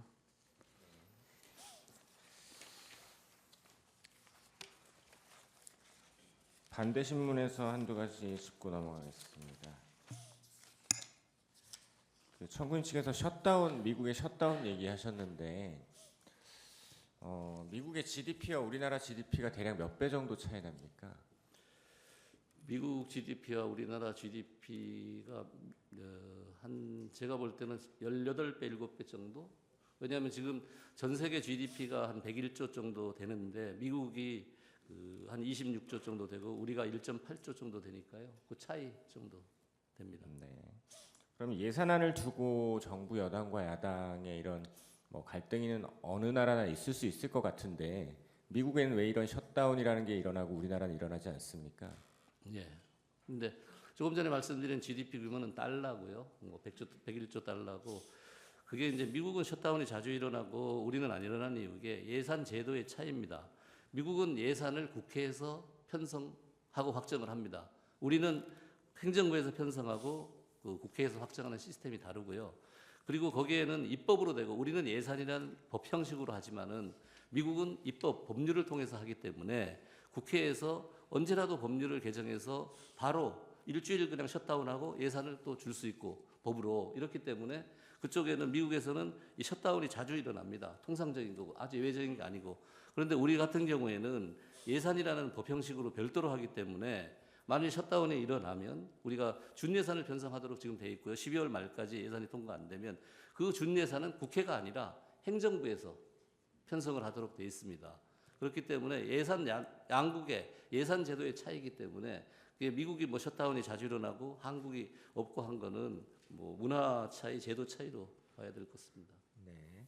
증인 예산 전문가시고 이제 청구인 측에서 국가 비상 사태였냐 지금 계엄 선포 당시가 국가 비상 사태였냐라고 여쭤보셨는데 증인 뭐 물론 잘 국정 전반에 대해서도 파악하고 계시겠지만 기본적으로는 경제 전문가시고 또 헌법재판소에 당연히 판단도 있겠지만 계엄 선포 당시에 국가가 비상 사태에 있는지는 누가 판단합니까?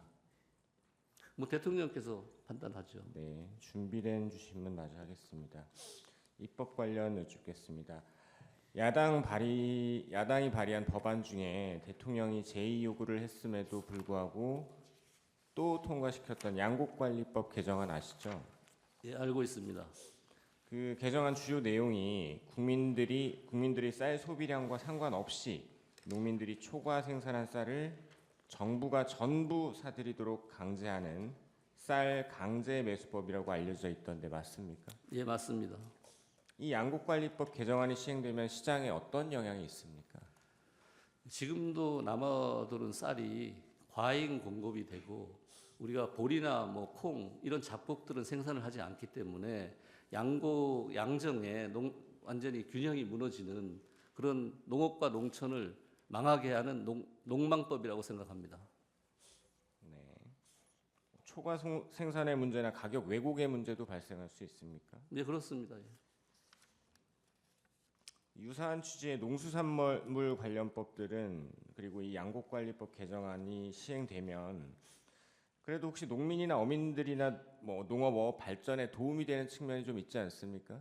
뭐 일부 도움이 되는 측면이 있겠죠. 뭐 쌀을 생산하는 농가는 도움이 될 수 있겠지만 전체 농민이나 어민한테는 전체적으로 보면 손해가 되기 때문에 그건 맞지 않다고 생각합니다. 네. 또 야당이 추진했던 국회 증언 감정법 아시죠? 예. 문제된 내용은 국회가 요구할 경우 개인정보와 영업비밀 보호 등 어떠한 이유로도 거부할 수 없도록 하는 그런 내용이었죠. 그렇습니다. 국회 증언 감정을 통해서 국내 기업들의 기술 유출 우려가 있던데 실제로 이 법이 시행되면 이 법으로 인해서 기술 유출이 좀 손쉬워지거나 가능해집니까? 경제계에서는 기술 유출 우려가 크다고 얘기를 하고 있습니다. 최근 우리나라 핵심 기술들이 해외로 유출되는 일이 잦아지고 있고 그럼에도 기술을 유출한 외국인은 간첩죄로 처벌할 수 없는 문제점이 있는 것으로 알고 있는데 맞습니까? 예, 맞습니다. 87 생략하겠습니다. 추가로 몇 가지 질문 드리겠습니다.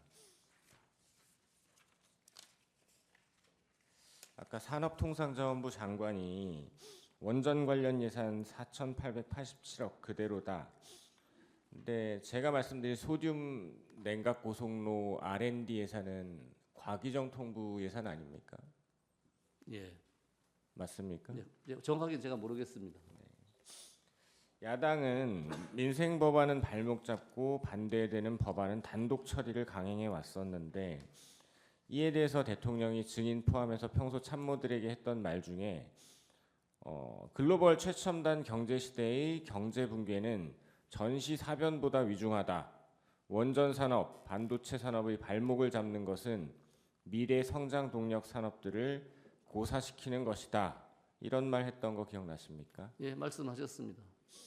경제 활성화 그리고 반도체 산업 등 성장 동력 확충을 위한 반도체 특별법, 기업 밸류업 프로그램 이게 모두 야당의 반대로 표류되고 있었죠.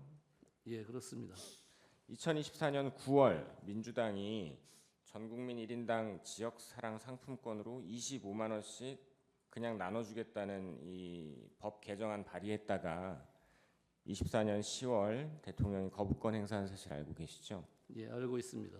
이 법 개정안 전 국민에게 25만 원씩 지원하는 이 법에는 어떤 문제가 있습니까?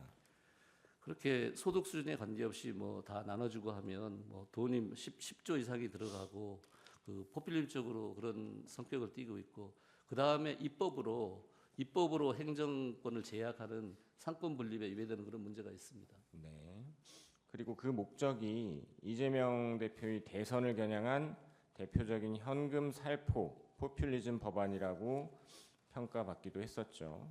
예, 민주당이 예산안을 대폭 삭감해서 단독 처리한 배경을 보면 당초 민주당이 전 국민 25만 원 지원 예산 3천억을 넣어야 한다라고 하다가 받아들여지지 않자 정부 예산을 대폭 삭감해서 단독 처리한 것으로 알고 있는데 맞습니까? 제가 알기로는 3천억이 아니라 정부에서는 3천억 정도를 생각했고 그 민주당에서는 1조 원을 지역사랑 상품권으로 1조 원을 요구를 했습니다. 네. 민주당은 대통령 탄핵 소추 이후에 다시 이 25만 원 지원 예산 넣고 삭감했던 정부 편성안 일부도 다시 넣어서 추경 예산 통과를 추진했었죠. 저는 그 부분에 대해서 직접 듣지는 못했습니다. 최근에 그 지역사랑 상품권법 예산 포기할 테니 추경하자 이러고 있는 사실은 알고 계신가요? 예, 언론에서 봤습니다. 또 민주당이 허위 정보 신고받겠다며 민주파출소라는 온라인 플랫폼 운영하고 있는 거 알고 계시죠? 예, 언론에서 예, 봤습니다. 그리고 거기서 이재명 대표가 민주당이 아닌 윤석열 정부가 민생 예산 삭감했다라면서 정리된 표를 플랫폼에 공유하면서 우리가 진실을 알려야 한다라고 했다가 그 자료들이 허위임이 드러나자 25년도가 아닌 23년에 논란이 되었던 것으로 확인되어서 바로 잡겠다, 유감이다라고 했던 사실 알고 계십니까? 예, 언론에서 봤습니다. 몇 가지 더 여쭙겠습니다.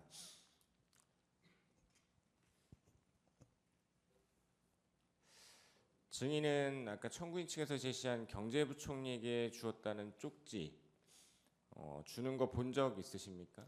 없습니다. 그 존재도 몰랐었죠. 예, 몰랐습니다. 비상계엄 전후로 그러니까 전에 비상계엄 선포 전에 대통령 또는 경제부총리로부터 관련 내용 전달받은 거 있으십니까? 전혀 없습니다.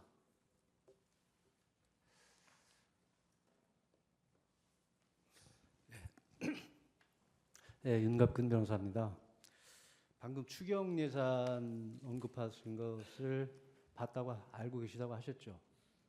예, 뭐 언론 보도 언론 같이 보도를 구체적으로 때, 예, 예. 실제 그 야당 이재명 대표가 추경 예산을 언급을 했습니다.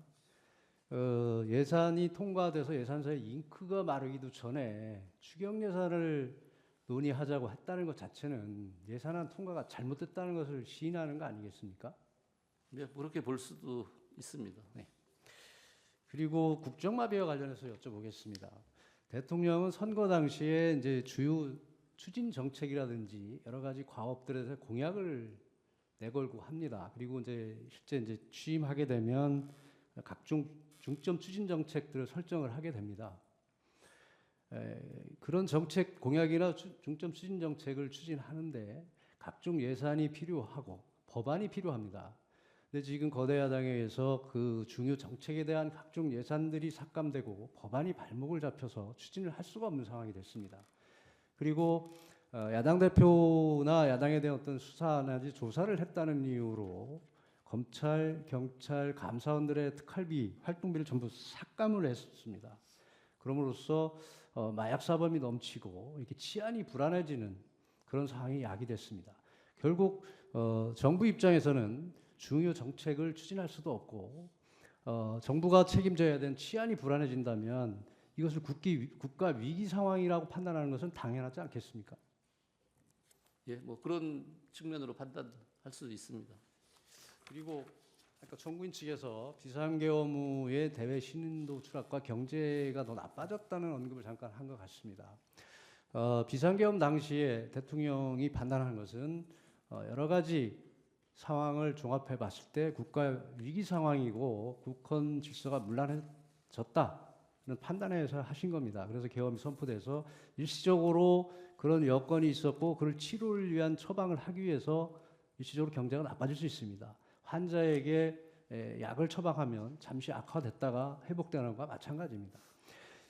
그것을 증명하는 것이 계엄 직후에 잠시 나빠졌던 각종 경제 수치들이 그 위에 회복되는 현상을 다 보였습니다. 주가를 포함해서. 그런데 다시 경제가 나빠지기 시작한 것은 대통령에 대한 내란몰이가 시작되고 추가로 총리를 비롯한 줄탄핵들이 이어졌습니다. 이런 것들이 외국에는 정말 좋지 않은 사인을 줘서 이것이 대외 신인도를 추락하는 원인이 됐고 경제를 더 나쁘게 하는 원인이 됐다고 생각하지 않으십니까? 예, 뭐 그런 측면도 있습니다. 그리고 이제 대통령께서 혹시 이런 논의를 하신 적 있습니까? 서민 경제 활성화를 위해서 조금이라도 서민 경제를 좀 좋아지게 하기 위해서는 소비를 촉진시켜야 된다. 소비가 활성화돼서 이게 선순환 구조로 돌아가야 생산이 되고 경제가 활성화된다는 측면에서 소득세법이나 상증세법, 상속세법, 증여세법 그리고 법인세법들을 개정해서 좀 소비를 촉진시켜야겠는데 지금 거대 야당의 어떤 법안 발목 잡기에 발목을 잡혀서 한치도 못 나가고 있다. 이거에 대해서 안타까워하신 말씀을 들어본 적이 있습니까? 예, 많이 들었습니다. 그에 대해서 좀 구체적으로 어떤 방안을 추진했었는지 말씀해 주시겠습니까? 뭐 소비를 촉진하기 위해서 그 작년 하반기 같은 경우에는 그 소비하는 부분에 대해서 소득공제율을 뭐 전통시장에서 하면 40%를 80% 올려준다든지, 그 다음에 노후 자동차를 교체하는 그런 소비를 할 경우에는 개소세를 70% 인하한다든지 이런 법안을 냈는데 다 통과가 되지 않았고요. 또 상증세법 개정안을 내서 너무 지금 상증세가 그동안 부동산 가격이 많이 올라갔는데 20년간 세율이 변동이 없기 때문에 그 상증세율을 좀 낮춰주고 하는 개정안을 냈는데 전혀 그것도 반영이 되지 않았습니다. 그리고 아까 말씀드렸듯이 주요 정책도 추진이 안 되고 치안 질서도 불안해지고 그리고 지금 경제가 많이들 어렵다고 하고 있습니다. 그래서 이 서민 경제 활성화를 위한 어떤 최소한의 조치마저도 이 좌절되는 상황에서 국정을 운영하고 있는 국정을 책임지고 있는 정부 여당 그리고 대통령의 입장에서는 당연히 위기 상황이라고 느끼거나 국정 마비 또는 심각한 상황에 처해 있다고 판단하는 것은 정상적이지 않겠습니까? 예, 그렇습니다.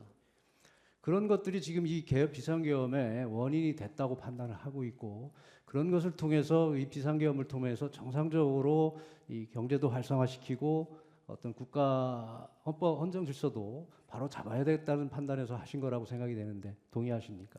예, 아까도 말씀드렸지만 최종 판단은 헌법재판소에 하지만 제 의견은 그 이어지는 줄타내기라든지 그 경제 부담, 재정 부담이 많은 입법 문제 그리고 예산 단독 삭감 이게 다 종합적으로 작용되지 않았나 생각을 합니다. 네, 수고하셨습니다. 감사합니다.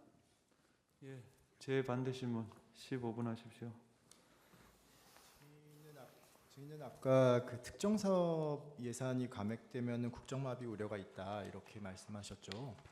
예, 예, 그렇게 말씀하셨고 주신문에서 뭐 R&D 예산 관련해 가지고 63억 원 삭감이 됐고 그게 큰 문제다 이렇게 말씀을 하셨죠. 문제라고 말씀하셨잖아요 아까 예, 답변에. 뭐 차세대 원자로 네, 네, 네. 뭐 개발과 기술 개발 관련. 예. 그런데 2024년에 정부는 그 R&D 총 예산을 예산안을 2023년에 31조 1천억 원이었던 거를 25조 9천억 원으로 총 전년 대비 5조 2천억 원을 삭감을 하셨어요. R&D 예산 알고 계시죠? 예, 뭐 숫자는 정확하게 기억 못하지만 네, 삭감한 걸 대략 알고 5조 있습니다. 정도 삭감했다는 거 알고 계시죠? 그러면은 이런 내용을 보면은 R&D 예산 63억 삭감이 뭐 국정마비가 올 정도의 삭감이라든지 아니면은 반국가 행위라든지 이렇게 볼 수는 없을 것 같은데 어떠신가요? 지금 말씀하시는 거는 이제 규모의 문제인데요. 규모의 문제는 또 2025년에는 2004년 예산에 삭감된 거 이상으로 늘렸기 때문에 규모의 문제는 별개고요. 제가 말씀드린 건 개별 사업으로 말씀드린 거예요. 개별 사업이요. 그러니까 5조 개별 2천억을 삭감을 하면은 그 개별 R&D 예산은 전액이 삭감된 것도 굉장히 많을 거잖아요. 맞죠?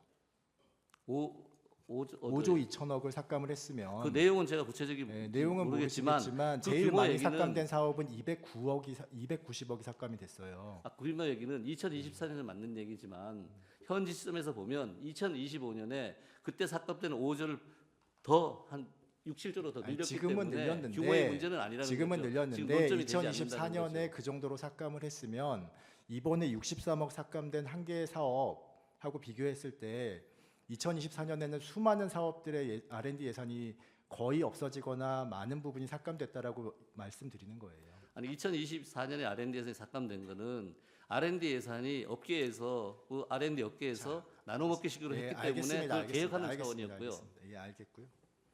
아까 그 피청구인이 민생 예산 굉장히 중요시 여기신다고 말씀을 하셨어요, 그렇죠? 예. 예. 그리고 피청구인이 강조했던 예산 중에는 뭐 비정규직이라든지 특수고용직 등 고용 노동약자 지원 예산 뭐 이런 것들이 있는 걸 알고 계시죠? 예, 예. 이 노동약자 지원 예산은 이번에 삭감이 됐나요? 제가 잘 모르겠습니다. 그 부분. 이번 정부 원안대로 159억 8,900만 원이 그대로 의결이 됐거든요. 예. 이런 점을 보면은 국회가 정부의 무조건 정부 정책을 반대해 가지고 예산을 삭감하고 있는 게 아니라 결국은 각 사업 부분마다 필요성과 소명 같은 것들을 확인을 하고 그러고 정당하게 삭감을 해온 거 아닌가요? 그리고 또 아까 말씀하신 것처럼 상임위에서는 여야 합의로 지금 삭감액이 결정됐다고 말씀하셨잖아요.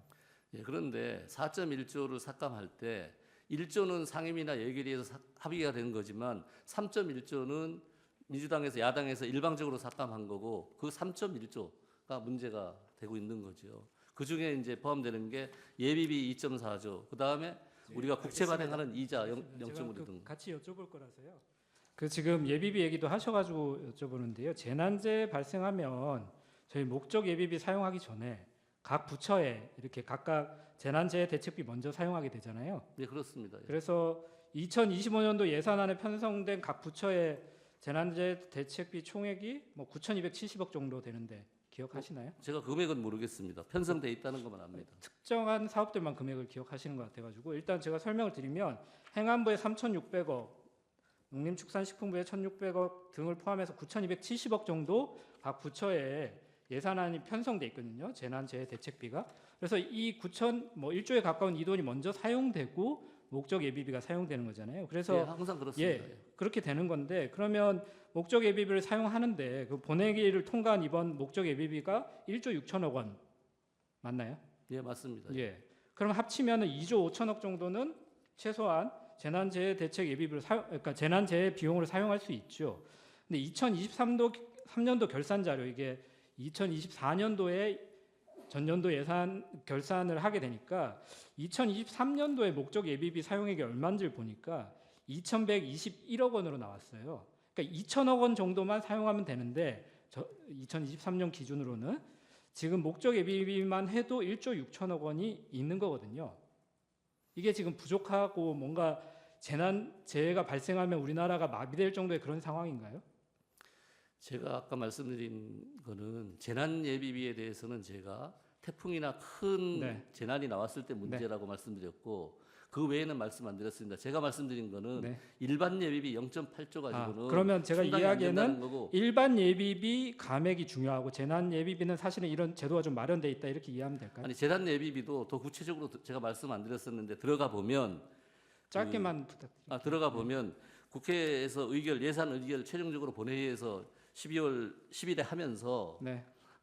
그 뭐 예결위에서 부대 의견으로 들어가 있는 경우 아니 제가 질문 드리는 아니 거는 재예비비가 네. 1.6조인데 네. 거기 어떻게 되어 있냐면은 고등 학교 무상 교육에 네. 법안이 개정되면 네. 부천 한 1조 가까이를 거기다 먼저 쓰고 네. 목적 예비비에서 네. 쓰고 그 다음에 5세와 무상 교육에 관련되는데 2천 몇백을 써라 1.6조를 가지고 네. 그러면 그게 자, 쓴다 그래서 그러면 제가 남아 여쭤보는 게 있는 게 4, 5천억밖에 안 지금 됩니다. 잠시만요. 4, 5천 남았다 그랬잖아요. 근데 2023년도에 목적 예비비 사용액이 2천억이에요. 그러면 4, 5천이 뭐 나중에 부족해질 수는 있지만 지금 비상계엄 선포 담화문에 재난재해 예비비 1조 원 깎았으니까 이거는 예산 폭호고 반국가 세력이다 이렇게 말할 수는 없는 거 아닌가요? 아니 그게 그걸 말씀드리는 거고요. 태풍이나 이런 게 나오면 네. 부족해서 대응이 안 된다는 그러면 거죠. 목적 예비비 사용한 후에도 부족하면 재해대책 국고 채무 부담행위 이런 뭐 한 1조 5천억 정도 이렇게 활용할 수 있죠. 뭐 다 쓸 수 있습니다. 예. 쓸 수 있죠. 예, 알겠습니다. 특활비 관련해서 좀 몇 가지 여쭤볼게요. 그 아까 집행 내역하고 증빙이 필요하다는 것 자체를 별로 동의를 안 하시는 걸로 이해하면 될까요? 말씀하신 게 내역이나 증빙이 필요하지 않다 특활비에 대해서는 내역이 사용 일시, 사용 금액 그것만 이런 이제 거는 그냥 적어내면 된다. 예, 예. 예.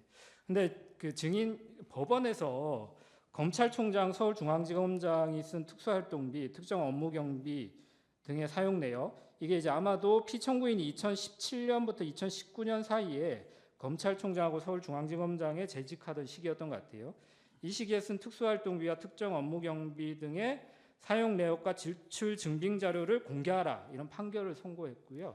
대법원 2020도 69728 판결에서 이게 심리불속행으로 확정된 사실 혹시 알고 계신가요? 뭐 그건 잘 모르겠습니다. 그러니까 취지는 특수활동비나 특정 업무 경비에 대해서도 지출 증빙을 요구하면 공개를 해야 된다라는 법원의 판결이 있다는 거죠. 이런 잘 모르셨다는 거죠? 아니 저는 제가 이해하기로는 네. 특정 업무 경비는 다릅니다. 특수활동비만 보면 네. 특수활동비는 아니, 지출 특수활동비에 일시와 대해서도 이렇게 공개하라는 판결이 있었는데 그건 잘 모르신다는 것만 아니, 그 확인을 부분은 하면 제가 모르겠고요. 네네, 우리가 알겠습니다.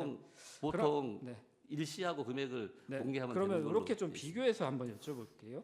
이번에 국회 예산안 심사 과정에서 대통령 경호처하고 국세청은 특수활동비와 특정 업무 경비가 집행 내역이 소명됐기 때문에 여기에 대해서 정부안대로 예산이 확정됐죠. 대통령 경호처. 네, 알고 있습니다. 그렇게. 그러면 대통령 경호처는 집행 내역이 특수활동비에서 소명이 되는데 대통령 비서실하고 감사원이나 검찰은 왜 소명이 안 되는 걸까요? 왜 국회에서 이런 집행 내역을 따로 소명자를 요구하는 걸까요?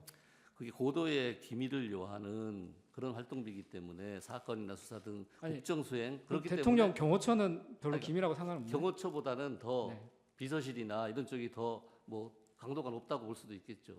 조금 근데 제가 그 업무를 전체 담당하지 않기 때문에 전반적으로 평가하기 어렵다는 예, 말씀이신 거죠? 모르겠지만은 제가 아니, 전체를 아까 담당하는 건 아니니까. 특수활동비에서 굉장히 잘 아시는 것좀 말씀하셔가지고 그러니까 특수활동이 여쭤봤던 건데. 일반적으로 제가 예산하면서 알겠습니다. 취득했던 그런 지식이고요. 알겠습니다. 그러면 제가 그 입법권 남용 관련해서 아까 뭐 여러 가지 또 그 거부권 뭐 제2요구권 관련해서 뭐 의견을 좀 말씀해 주셔가지고 근데 혹시 그 이런 기사는 많이 나와서 아실 것 같은데요. 1987년 민주화 이후에 여러 대통령들이 거부권 행사를 했는데 최근을 보면 뭐 이명박 대통령은 한 건, 박근혜 대통령 2건, 문재인 대통령 한 건이었던 걸로 보이고요. 김대중, 김영삼 대통령은 없었고 노무현 대통령 6건 정도. 근데 지금 피청구인이 25번 제2요구권 행사했거든요. 여기에 대한 사실 왜냐하면 증인이 이 많은 정부에서 다 일하셨잖아요. 정부 정책을 담당했던 사람으로서 이게 이런 25번의 제2요구권 이른바 거부권 행사가 일상적이지 않다는 건 뭐 평범하지 않다는 거에 대해서는 인식하고 계시죠? 그게 역으로 해석을 하면 어떤 지금 말씀인지는 그러니까 알겠어요. 역으로 해석을 하면 야당이 네. 다수의 야당이 네네. 그 부담이 많은 알겠습니다. 재정 부담이 많아가는 법안을 네. 발의를 한 거죠. 근데 제가 말씀드린 여러 대통령들은 그 증인께서 잘 알고 있다시피 여소야대 상황이 얼마든지 반복됐던 정부들이에요. 그럼에도 불구하고 그렇게 그렇게까지만 법안 말씀을 발의하지 드리고요. 않았습니다. 네. 그리고 한 가지만 제가 더 여쭤볼게요. 아까 셧다운과 관련해서 저희가 여쭤본 의도는 사실은 우리나라는 준예산 제도가 있기 때문에 예산이 통과되지 않더라도 정부가 마비되지 않죠. 정부가 폐쇄되는 거 아니잖아요. 예. 예. 근데 미국은 셧다운 때문에 폐쇄되기까지 하는데도 군대를 동원해서 비상 뭐 계엄을 선포해야 된다 이런 얘기가 없다는 점을 확인하고 싶었던 거고요. 아니 근데 우리도 그 부분에 셧다운은 안 대해서는 되지만 제가 준예산 제도가 있다는 부분을 확인해 주셨기 때문에 그 부분으로 좀 가름을 하겠습니다.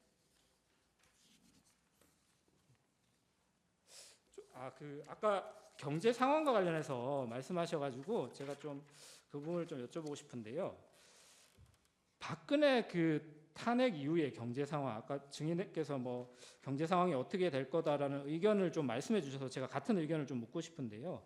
2017년 3월 10일에 박근혜 대통령 탄핵 결정 이후에 3월 달에 국제신용평가사 무디스가 발표한 한국의 국가 신용도 전망 보고서에서 이런 얘기를 했다고 합니다. 지난해 10월부터 정치 스캔들로 시작된 한국의 혼란이 탄핵으로 한 단계 끝났다. 헌법재판소가 만장일치로 박 전 대통령 탄핵을 결정하면서 한국이 새 대선을 치르게 됐고 이는 한국의 신용도에 긍정적이라고 평가한 사실 혹시 기억하시나요? 아니요 기억 못합니다. 알겠습니다. 그러면 최근의 일을 여쭤볼게요.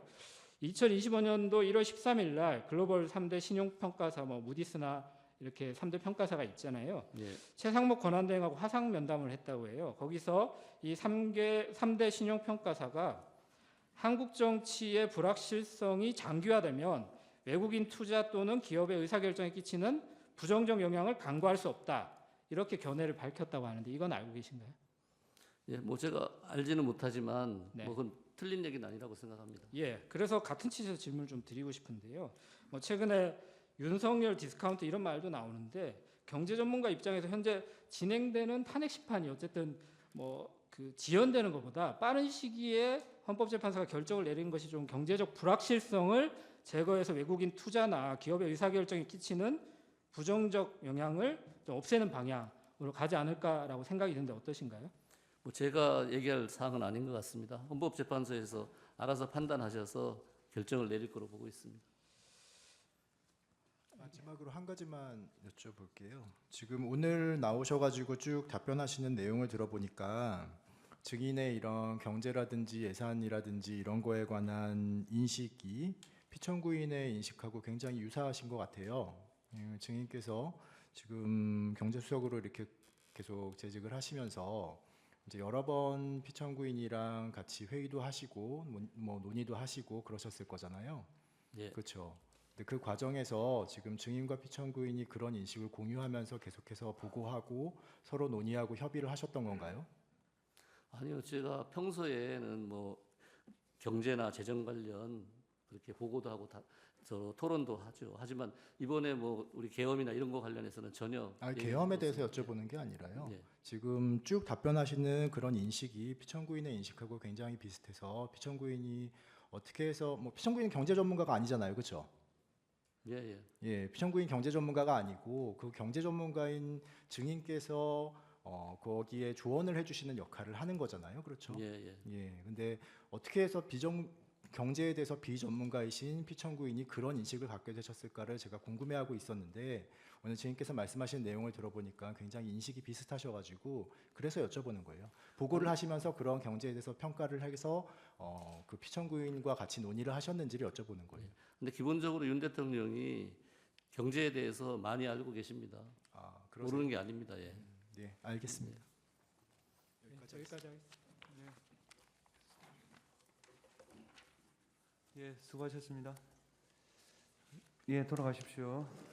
예. 하십시오.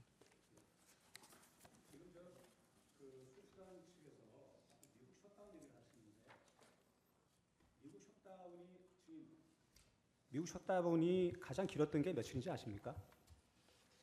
정확한 기억은 못하겠습니다. 예, 한 20 며칠 됩니다. 그리고 저 대부분이 10 며칠에서 길어야 20 며칠로 다 끝났습니다. 1, 2주 정도 예, 가는 예. 걸로 알고 있습니다. 예. 이게 76년부터 이제 저 한 20여 여가 일어난 건데 이거는 여야 국회가 합의가 안 됐을 경우에 셧다운이 되지 않습니까? 예. 이건 국회 책임이죠. 그건 계엄의 대상이 아니죠.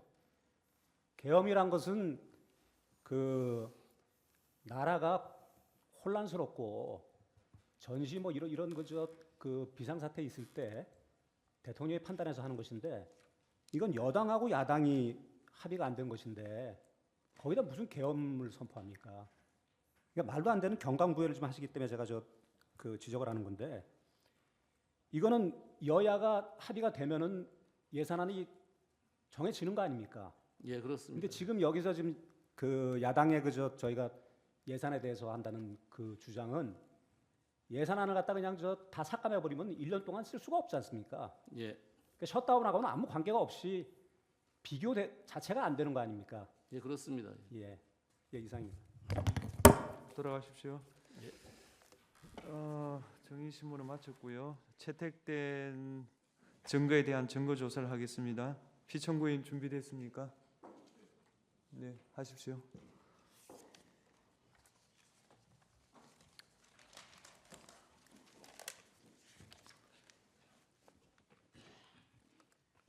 피청구인 대리인 도태우 변호사입니다. 서증 국회 출동 병력의 실상에 관한 서증요지 진술을 시작하겠습니다. 먼저 국회에서 탄핵 소추를 의결하고 그 문안에 따라 헌법재판소에 탄핵 심판을 청구한 소추의결서 정본의 내용을 살펴보겠습니다.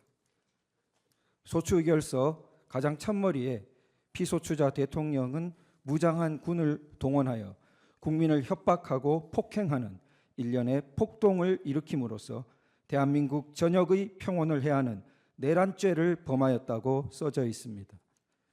이어지는 본문에서는 4. 무장병력에 의한 폭동이라는 제목을 달고 특전사 무장병력, 총기를 휴대한 계엄군에 의한 내란죄를 다시 한번 강조하고 있습니다. 그날의 진짜 이야기는 과연 어떠할까요? 을 145증은 특전사 여단장과 지대장 등의 대화 녹취록입니다. 특전사 여단장이 지대장에게 잠깐만요. 그게 140호증은 채택된 바가 없어요. 을 140호증은 지금 보류가 돼 있거든요. 진술 조서 내용들이 아니 녹취록 아니에요. 예, 녹취록은 녹취록 을 145호증 1, 2는 보류라니까요.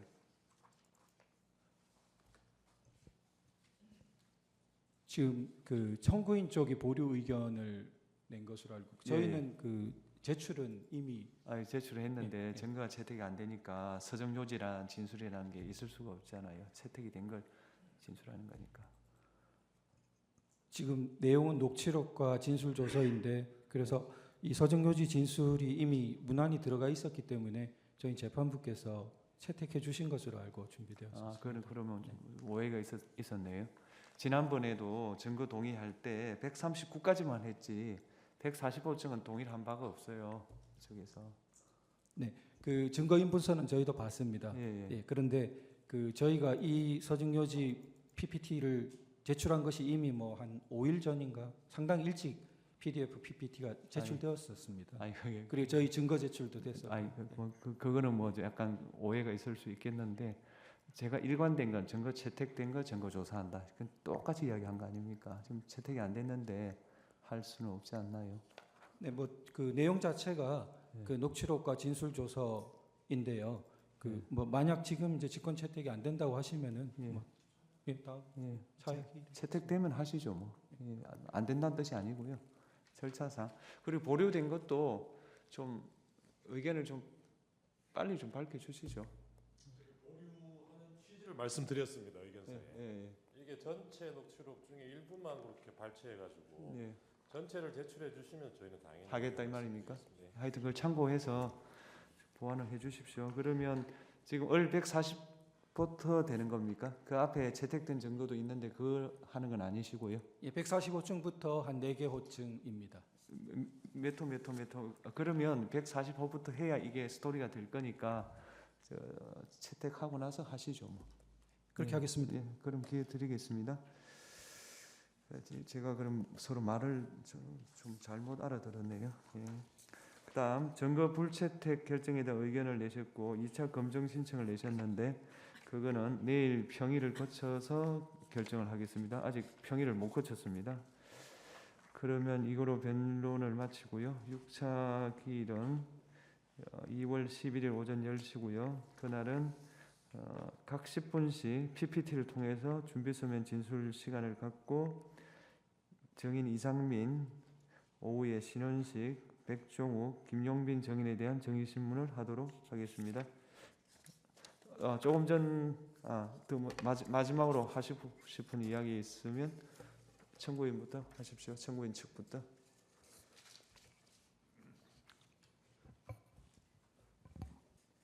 짧게 한 말씀 드리겠습니다.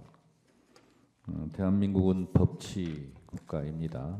법치 국가는 여러 의미가 있겠습니다만 법에서 정한 만큼만 권한을 행사하라 이런 뜻이기도 할 것입니다.